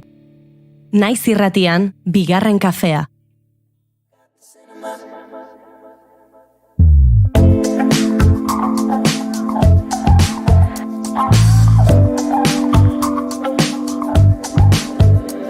It's you, and I'm not getting over it. Darling, is it cool? Starving when it comes to this. guess we're in time. If you're getting yourself well for me, I guess you're all mine. You're sleeping in this bed with me. I just think you're cool. Eta astelehenero bezala, Harry Stylesen zinema kantu honekin abiatuko dugu gure proposamen tarte hau, eta proposamen hauek osatzeko astelehenero bezala, Imanol González Gurrutxagak ere egin du bat gurekin. Imanol, egunon? Egunon. Ondo altzabiltza? Ondo, zuk zemuz. Mentxe, astelenari bueltaka, baina ez dago gaur hainbesteko astelena bigarren kafean, Ez nahiko astelen polita dago. Nahiko ondo. Apiriak amagoz izateko bastante. Baina oraino beto nagoa, bai. Bueno. Proposamen ezberdinak esan da bezala, gure denboraldi hontako puri-purian ez da izenburuari nolabait justizia egiten dion tarte bat, ze ez dugu beti edo ez dugu soilik, azken astean, urrengo egunetan edo urrengo asteetan puri-purian egongo den edukirik ekartzen, batzutan bai, baina beste batzuetan iraganera begirere jartzen gara, ze gauza asko geratzen zaizkigu gozatu gabe, hainbeste produkzio eta hainbeste ekoizpen dauden mundu honetan, beraz, denetarik, eta gaur, ez dakit norke abiatu nahi duen proposamen tarte hau. Manolek. Azkeneko alditan izan ez beti. Bai, Manolen hori hau. Hasi beharko. Nik gaur kontan ekarri dizueten pelikula da 2019koa, pixkat urte batzuk atzeagoaz baino ez hainbeste. 2019ko pelikula da, eta da A24 ekoiztetxeak ekoitzizun pelikula bat. Epa, horrek esan nahi du arraroa dela. Bai, arraroa da. Egia da. Bai. Egia da A24, A24 ekoiztetxea bere garaian zinema independiente bezala sortu zala eta eman ziola aukera pelikula oso ezberdinei produkzioa aurrera emateko. Gaur egun esango nuke indie estiloi pixkatatzen gelditu dela eta aurrekontu askoko pelikulak egiten dituzela, baina egia da guendik zen autoral hori guendik mantentzen dutela. Eta nik egia esan pelikula aspalditik gogoa ikusteko eta justu asteburuntan ikusiet Movistar Plusen daola. Eta hasiera baten iruditu zitzaiten pelikula bat nahiko pixkat flojilloa momentu batzutan eta zuzendari itzaldetik nahiko ez dakit basikoa edo, de hecho apuntatuta daukat beti azte zaitela itzau, pretenzioso. Eta izena ez digozu aipatuko? The Cow esan dut. Vale. The First Cow, ez dakit esan duten? Ez duzu esan? Vale, The First Cow, barkatu. Lehen behia. Eta... Eskerrik asko itzulpenagatik, Imanol? Bai. Eta hori, hasiera baten iruditzaiten pixka pretenzioso iruditzaiten dena zola oso basiko, oso errez resolvituta, baina, pelikula aurrera dijoan inen ikuste duzu dena bere proposamenetik dijoala bat, eta da azken baten bi pertsonan arteko laguntasun bat pelikula guztien zehar garatzen dana, eta bukaera bazet ez dut esango zertatzen den. Baina bai, esate dizuet, hasieran hasintzen ikusten da pixkat ziten asko gustatu, baina geroz eta gehiago ikusi gehiago gustatzen zaiten. Kuriosoa da, ikusten duzu pelikula batean oso gutxirekin resolbituta daudela gauzak, eta hor, ez da, nolako pretentzio joku bat ikusten duzu. Beraz, nolait, hau proposatzen dut, galdera hau egiten dizut, gero nik hitz egingo dute zuzendari oso minimalista baten inguruan, eta beraz, antzeman dezaket, ez dela exactamente minimalismo hemen ikusten dena. Alegia, zuk ikusten duzun hortan, badagoela gutxirekin handie izateko asmo moduko bat edo. Bai, ikusten detena saiatzen dela, badao korriente bat eta niri asko gustatzen zait, zinema geldoan niri asko gustatzen zait, eta askotan bai da beharrezkoa aipatzea, pelikula hon batek ez ditula kamera mugimendu asko behar, edo tripodetik atera daitekela kamera, ez? Baina iruditzen zait, hasieran behintzat, zeuzkala oso proposamen eta oso plano errezak, eta ez dakidan, ez dut uste, baino grabaketa aldetik dena errezago izateko, baina bai, ikusten nun, zeola saiakera bat dena lurrera ekartzeko, baino errezegi dena. Baina, bueno, gero garatzen di joan inen, esate demezela, ja kamera pixkat nortasun gehiago hartzen juten da, eta igual jutezea sartzen baita nortasun hortan, erreza dan nortasun hortan, edo, bueno, zerbait oso garatu gabe mango luken proposamen hortan, baina, bueno, bai egia da, hasiera baten, The Witch filmak adibidez baita A24 pelikula bat dela, oso zuzendaritza estetikoa dauka eta oso mantxoa eta denbora guztin tripodan mantenduta, o kasu gehienetan bintzat, baina hor adibidez ikusten da beste aukera bat daola, beste bueno, nunbaitea iristeko behar hori daola, ez? Eta The First Cow hortan hasieran iruditzen zaiten, bueno, zala zuzenen kamera hor jartzen dut, pixka bat aktuatzeko aktore hauek eta pasatzeko kameratik zehar, eta bueno, inungo aurretik pentsatu gabe. No way for poor man to start. You have a cow. First cow in the tent. Lauren izan dago grabatuta, ez? Horrek ere hor badago autoestetiko bat, 2019ko pelikula bat eta zari bagara, bueno, autoestetiko konkretu bat, zinema zuzendari gehiagok ere egin izan dutena, baina oraindik ere, bueno, pixkat begian jotzen duena, ez? Oso formato karratua da, gaur egungo zinemaren historian inposatu den panoramismo horren aurka, eta hor ere pentsatzen dut badagoela asmorik, ez da gizein. Bai, eta egia da, hori estetika hori gerozta urten zehar garatzen jundana eta pixkat bueltatu dana, ez? Garai baten erabiltzen zan hori, analogikoak formatu hori erabiltzen zulako eta sensoria formatu horren azalako, eta denborakin da pixkat bueno, berreskuratzen formatu hori, pixkat estetika bat mategatik. Baina bai, eta egia da, pelikula honek etzula hainbesteko arrakasta izan, ekoiztetxe honek eukitzen ditun pelikulakin konparatuta. Horrek baita pixkat, bueno, pentsako utzi ziten bere garaien, eta esan, bueno, izango da, besteik gabe, ez talako, ez zutelako diru asko ukiko, bueno, gero hori zabaltzeko. Baina nik uste baita datorrela, hori, filma azken baten baita, ez bada zaude ohituta oso pelikula mantxota edo behintzet proposamen olako estetiko lasaieta, igual, aspergarri intzai... Indakizuke. Hoi da. Bai. Gizu behia nola topatu zuten? Pelikulan? Bai. Ez, osea, pelikularako. Ez. Oso polita da. If izena du behiak. Superpolita da, gaina. Oso polita da behia. 2 urte, zeuzkan pelikula grabatu zutenean. Ostra. Behia oso txikia, oso polita. Omentzegoen Washingtoneko baserri batean. Eta joan omentziren zuzendariak eta behia ikustera. Ez zegoen zeukan aurretik esperientziarik aktore lanetan, batzuetan animali batzuk izaten dira, ez? Txakurra agertu da, pelikula honetan, eta honetan, edo suge hau, ez da egit, Frentzen agertzen zen tximua, pelikula pila batetan agertu da, ez da delako tximu asko pentsatzen dut horrela ez irituztenak telebistan eta agertzeko, behi honek ez zeukan horrela esperientziarik. Eta joan ziren bere bila Washingtoneko baserri batera, eta oso urduri omen zegoen. Eta orduan jabeak, esan omen zien, gaur pixka bat aserre dago. Eske ez diogu esnerik eman oraindik, eta ohituta dago esnea edaten duen lehen behia izatera. Hau da, inglesez esan zioten. She's used to being the first cow in the farm. Eta ja zuzendariak aukeratuta zeukaten first cow izenburua pelikularako. Eta orduan esan zuten, gian urduri dago gaur eta esarretxo dago, baina... Bera da, seinale bat da. Seinale bada. Pelikulak izena du First Cow, eta hemen daude ez da 200 abere buru, eta bera da, ohituta dago First Cow izatera, esna edaterakoan, eta horrela hautatu zuten. Nekin, baina bai. Hortxe datu horrein kontatzeko, zuk faloste batean, lagun artean, edo beste lagun zuzendariekin eta zaudenean, esaten baduzu, bida First Cow ikusi nuen aurrekoan, eta hau, eta, bueno, kontatzen duzu 4 tercios. Pretenzioso xamarra da, lau erenetan da grabatuta, hoi dena kontatzen duzu. Ez da hogeita lauen pelikula rakastatxuena, horregatik ekarri dut testu inguruntara, konversaziontara. Eta gero esaten duzu. Eta behia, benetako izarra, pelikulako izarra da, if behia, hau. Vale? Vale. Osondo.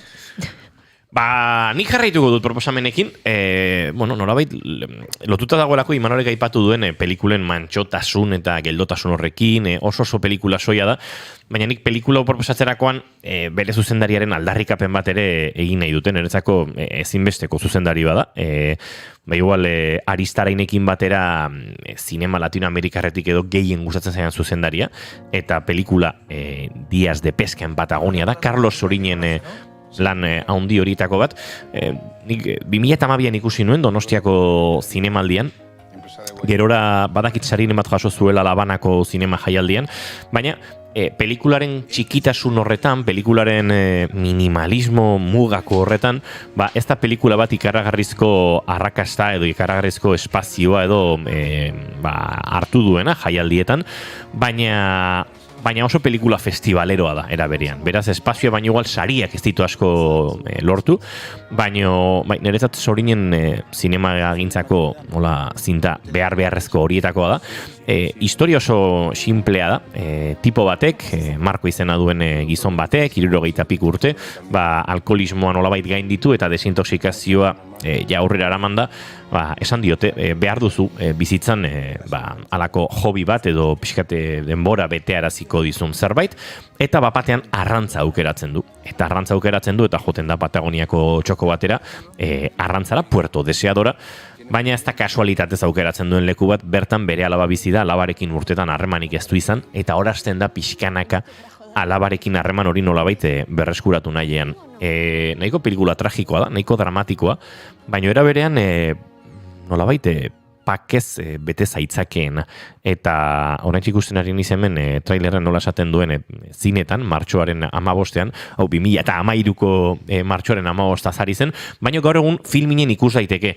Eta pixkat Sorinen aldarrikapen hori egiten ari naizen bezala, igual badaude Sorinen beste pelikula batzuk oso beharrezko egiten zaizkidanak, nik uste filminen badagoela Bonbon el perro, oso pelikula polita, txakurrak maite da dituzue are gehiago.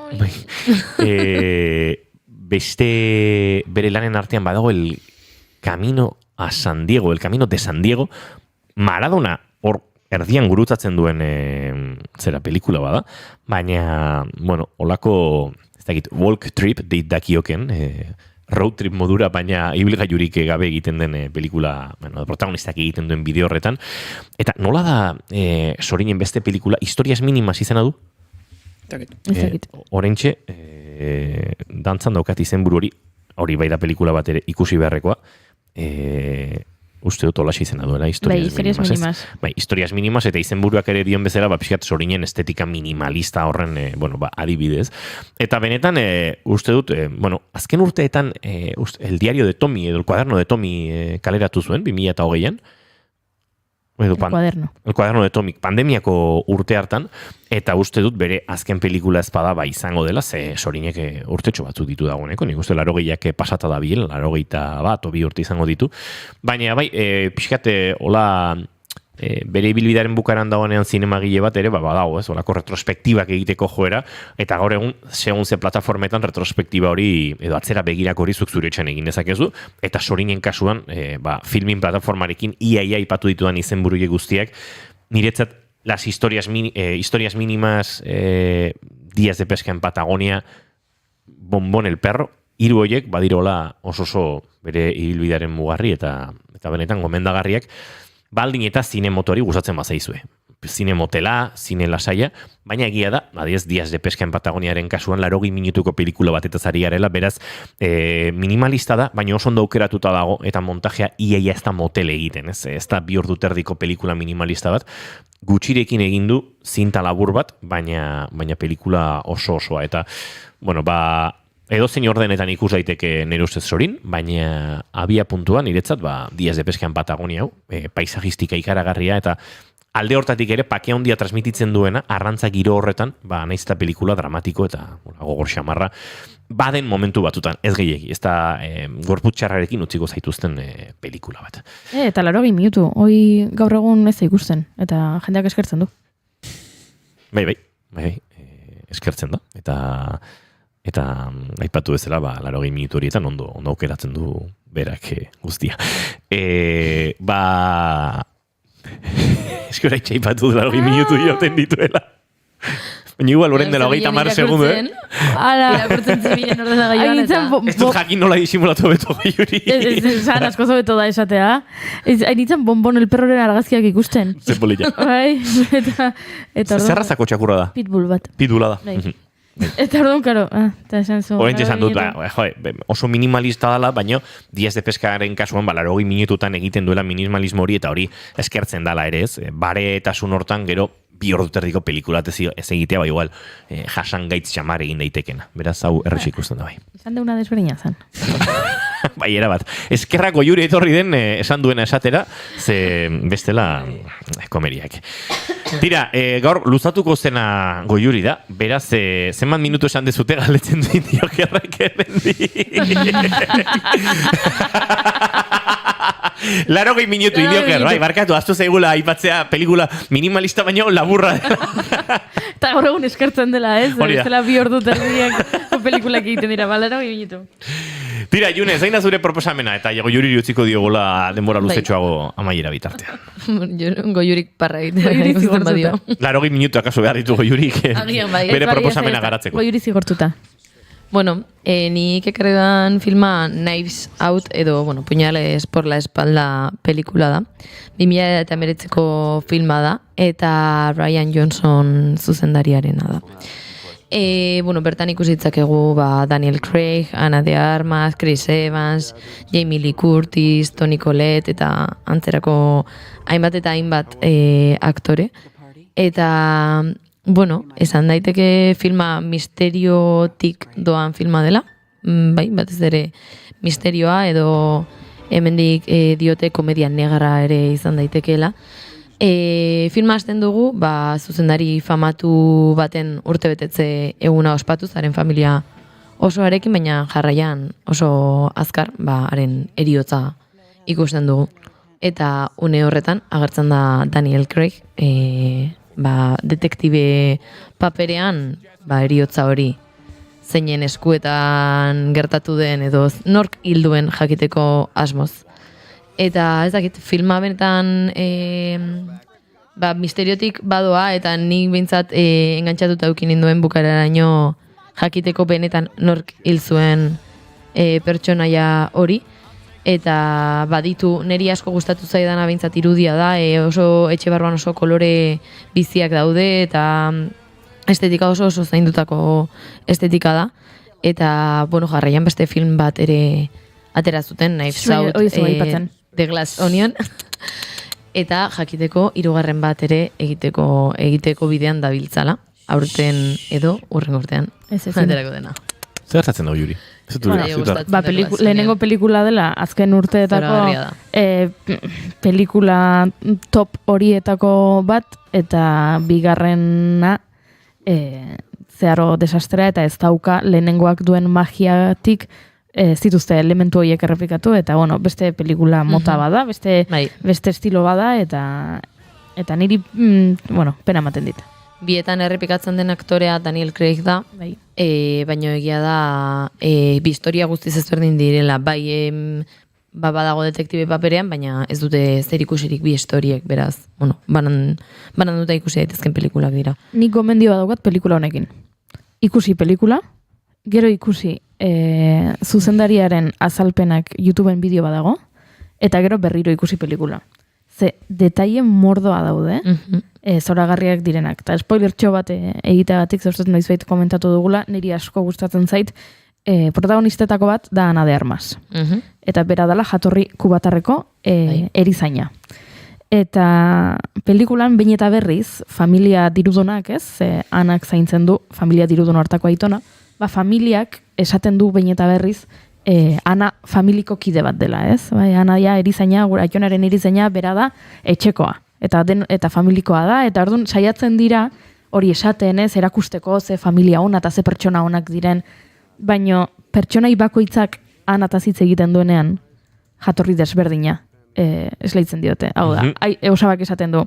Ana, baina zuk kontatu, zure aitona monak Venezuelan ziur horrelako etxea zeukatela. Handik 2 minutura lengusinak hitz egiten du. Zuk tekilari buruz asko jakingo duzu, ez da? Ze azkenen Mexikon tekila. Hori da, eta handik 3 minutura beste amak, bueno, ze azkenen da, Ekuadorretik etorritako erizain bat da, ez dakiz zer. Eta bakoitzak esaten du, eta oso sutila da. Osea, ez du, ez dago horrelako isiltasunik edo entzulea konturatzeko edo beste pertsonaiek ez dute aipatzen.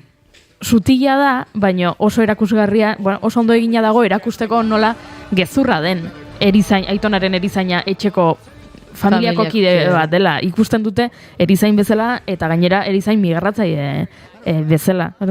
Badaude horrelako detaile mordo bat oso interesgarriak direna. Aizu, Daniel Craig, ez da nola ahoskatzen den aipatu du Junek. Uste duzu gainditu duela 007 sindromea? Zuek lortzen duzu ikustea hortik garatago zen? Niri kosta egiten zaitu oraindik. Nik film honetan behintzat ez nuen James Bond ikusten. Ez da nik ere. Ez. Ados, nik ez dut filma ikusi. Ez dakit ikusi dudan bere filmik James Bondetik garatago. Eta orduan ikusten dudanean trailer batean kostatzen zait kokatzea. Nik uste dut gustatuko zaizula eta gerora Goiurek esan duen bezala detaileak gero ondo aztertuta pianoarekin dagoen detaila ere agian oso gustuko izango dut. Igual gaurko berako pelikula. Gustatuko zaizu. Tira, gure gomendien artean, First Cow Imanoleke ekarri duen 2019ko pelikula hori, Movistar Plusen ikus ezakezuena, aipatu dizuen nik filminen ikus ezakezuen Días de Pesca en la Patagonia, eta Junek ekarri duen Knives Out, June barketu, nun ikus daiteke? Julen etxean dago. Lanean dago. Bi hartzure holkien esirita gango da, eta nastu egiten dauzue. Ikusi dudanagatik Prime Videon ikusteko aukera dago eta Apple TVn alkila modura ikusteko aukera dago. Beraz, errepikatu mesedez? Prime Videon ikus ezakezue eta Apple TVn alokairua ordainduta. Knives Out. Gaina uzet, Apple TVn alokairua ordaindutare badaola. 80 minutu lagunik gabe. Hasiko gara berean berri dino egiten. Bai, hori da. Txiste hona zan. Venga, txentxarra. Vale. Onarez. Txarra ez. Goiuri izin da zure gorko proposamena, eta nola azaldu behar diguzu, 94an norbaitek sortu zuela Trump gerora estatuatuko presidente izatea. Hori da esan diguzuna. Hori da. Vale. Nik gaur ekarri dudan proposamena da American Crime Story, The People vs. O.J. Eta pelikula, telesail hau ekarri dut, puri-purian dagoelako. Naiz eta telesaia ez den aurtengoa, ez da lehen urtekoa, baizik eta urte batzuk dituia da. Baina puri-purian dago. Entzun dezagun trailera pixka bat. This case is all about race. Yes, because it is. Do you think he did it? She was terrified of him. I'm not a public personality. I don't know. Zergatik dago puri-purian The People vs. O.J. American Crime Story telesaia hau? O.J. Simpson astazkenean hiltzelako, apirilaren 10ean. Eta nor da O.J. Simpson zergatik da ezaguna? O.J. edo Oriental James izan zen futbol amerikarreko jokalari oso ospetsu bat. Gerora aktore lanetan jardundakoa, telebista aurkezle bezala jardundakoa, National Football Leagueko MVP izan dakoa, Buffalo Billsekin aritu zen, gero San Francisco 49ersekin, hau da, oso jokalari eta kirolari ospetsua.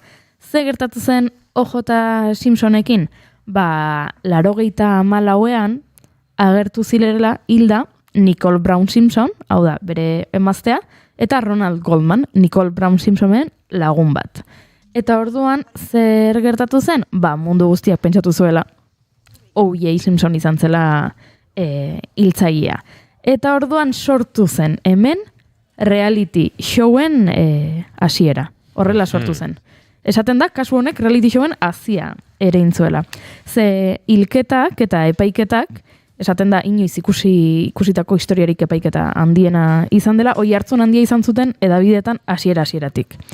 Pentsa, gorpuak aurkitu eta 2 ordura, editorial batek ja idazle bat kontratatua zuen liburu bat idazteko. 2 ordutara, gorpuak aurkitu eta 2 ordutara.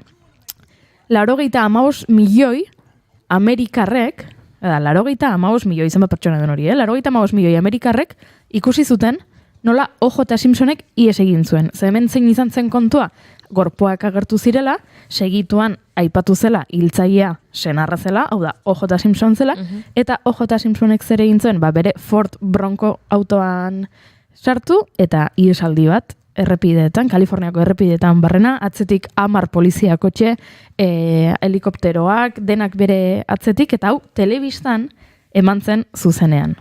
Ordura arte horrelako gauzak ez ziren egiten, hau 84an gertatu zen, eta telebistan eman zuten zuzenean ihesaldia. Eta orduan, 85 milioi pertsona egon ziren ikusten zuzenean ihesaldia.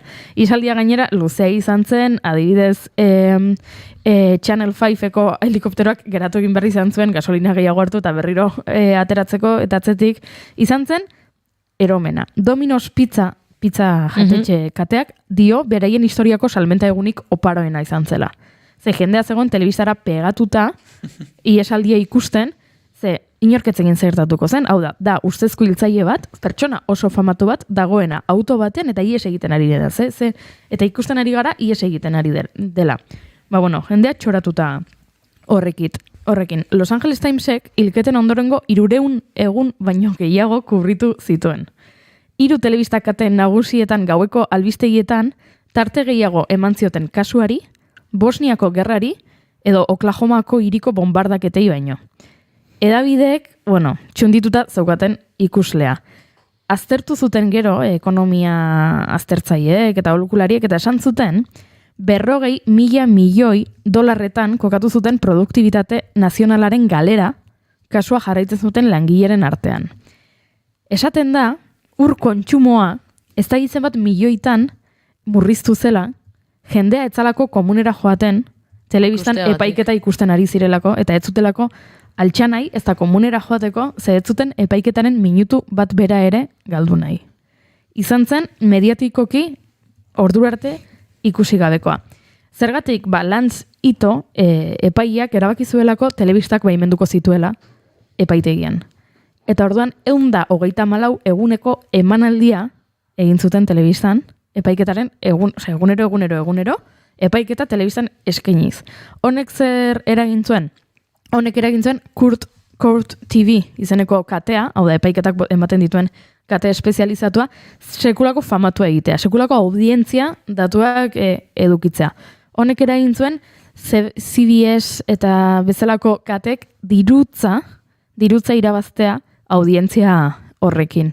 Eta hori ikusita gizon australiar batek esan zuen. Honekin hainbeste diru irabazten ari dira kate hauek, nik ere hauxe nahi dut. Eta Fox sortu zuen. Eta Fox News sortu zuen ohiaren kasuak zuen oihartzunaren gatik. Eta Fox News sortu zuen, eta askotan esaten da Donald Trump etzela presidentziara iritsiko ez balitz Foxek egindako kanpainaren gatik.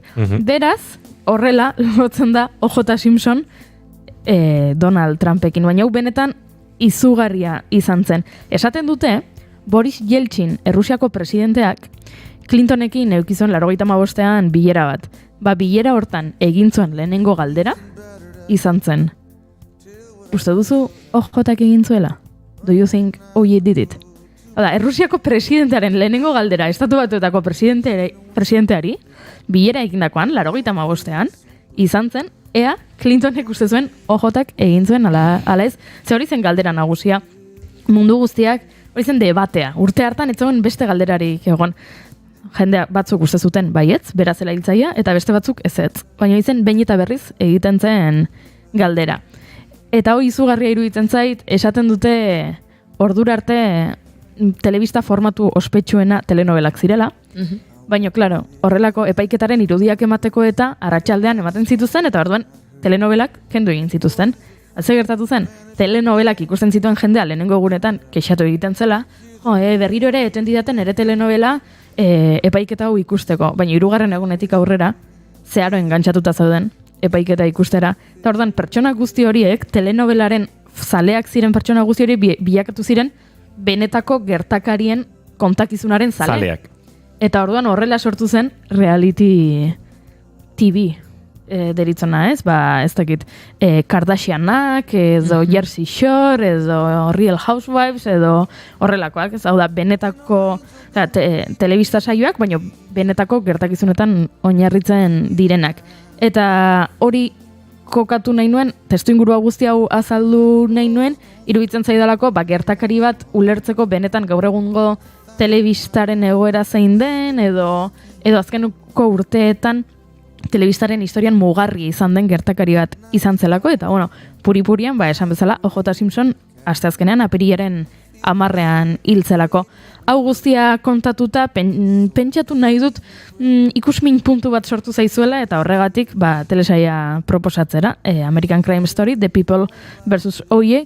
da telesail bat oso ona, oso aktore honekin, asko disfrutatuko duzuena nik uste dut. Ryan Murphyk zuzendutakoa da. Ryan Murphyk American Horror Story telesaia egin zuen, beste hainbat telesaia ere egin ditu eta horregatik da ezaguna, baina honetan, benetan, zoragarri aktore guztien lana, telesaia kontatzen du, epaiketa nola joan zen, Cuba Gooding Jr. dago OJ-ren paperean, eta zoragarri egiten du, baina beste aktore guztiak ere, ez dakit, izugarri. Eske benetan, ikusi bertuzue, Marcia Clark izan zen abokatua, fiskaltzaren abokatua edo horrelako zerbait aukerrez banago, oso interesgarria baita nola tratatu zuten, epaiketa guztian zehar, edabidek aipatzen zuten bere gona, edabidek aipatzen zuten batzuetan etzela orraztuta etortzen. Marcia Clark garai hartan zen oso lanpetuta zegoen abokatu bat, 2 seme zituen emakume bat, dibortziatuta zegoen emakume bat, eta hala ere egunero hemen historiako epaiketarik mediatikoenean lanean jarduten zuena, eta hala ere jasan behar zuen, entzun behar zuen, esan ez, gaur ez da orraztu, edo gaur ez da makillatu, edo gaur nekatuta dago, Sarah Paulsonek egiten du Marcia Clarken papera, zoragarri. Eta denok ikusi behar duzu telesail hau, dago Disney Plusen. Disney Plusen dagoen telesaia hau eta azalpen oso eta sakon honekin, konbentzitu ez bazaituzte, ez zaituzte inorke konbentzituko. Baina, tira, azkeneko datu bat daukat, konbentzitzeko jendea. O.J. Simpsonen abokatu asko zeuzkan, ze oso pertsona famatu eta diruduna zen, abokatuetako bat zen Robert Kardashian. Eta orduan, kasu honengatik ez balitz, ziurrenik ez genituzke Kardashianak ezagutuko. Robert Kardashian da Kardashianen aita. Bai. Kardashian aizpen aita, eta bizan zen OJ-ren abokatua. Eta Kardashianak ezagutzen ditugu, bere aita hor ezagun egintzelako. Hori da. Da, ordurako ere abokatu famatua zen, horrela pentsatzen dut, zein bat saietan ezagun nahi izango zela, baina honek eman zion benetan ospe gehiago, eta horregatik dauzkagu Kardashianak, ze Robert Kardashian izan zen OJ-ren abokatuetako bat. Eta honen guztiagatik izan genuen Trump estatu batutako presidente. Hori ere bai. Bide batez, duela aste gutxi irakurri nuen eta topatu dut hemen estatu batutako hainbat aditu, akademiko, historialarirekin egin dutela alako ranking bat, eta Biden da historiako 14. Estatu batuetako presidente honena, eta Trump okerrena. Baino, pare-parean inkestek jarraitzen zuten ematen fetxa haietan, Trump Bidenen aurretik zegoela, naiz eta gero eta gertuago, baina hor nonbait. Hemen galdetzen dute azken datuago jure, 80 minutu irauten ditu ez, telesail bada, eta atal bakoitzak 52 minutu irauten ditu. 2 batera ikusten badituzu, eta abiadura 1,1% jartzen bazu, 5%, hortxe, 80 minutun bueltan geratuko zaizu indioker. Tira, azken minutuak gaurko saioa agurtzeko, eta aspaldi entzun ez dugun talde batekin, Wilco taldearekin, egingo ditugu azken, 2 minutu txauek If I Ever Was a Child kantuarekin, gu bagoaz pixkanaka, Imanol González Gurrutxaga, datorren astelen erarte. Hor. June Romateti barguren, zu ere astelen erarte. Astelen erarte. Eta Goiuri ez eizaran dia, zu bihar arte. Bihar arte. Txintxo bilia. Beti. If I ever was a child, I was tied up like a boat on a button like a coat. Set free for a while. I jumped to choke my clumsy blood.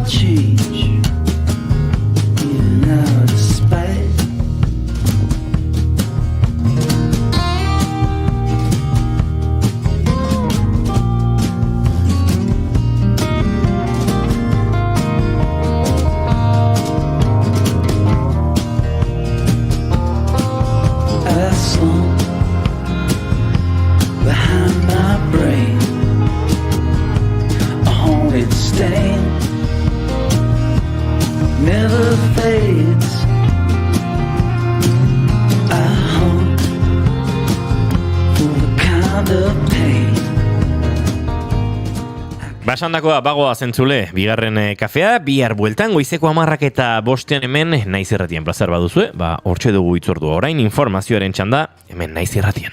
Cold heart change overnight.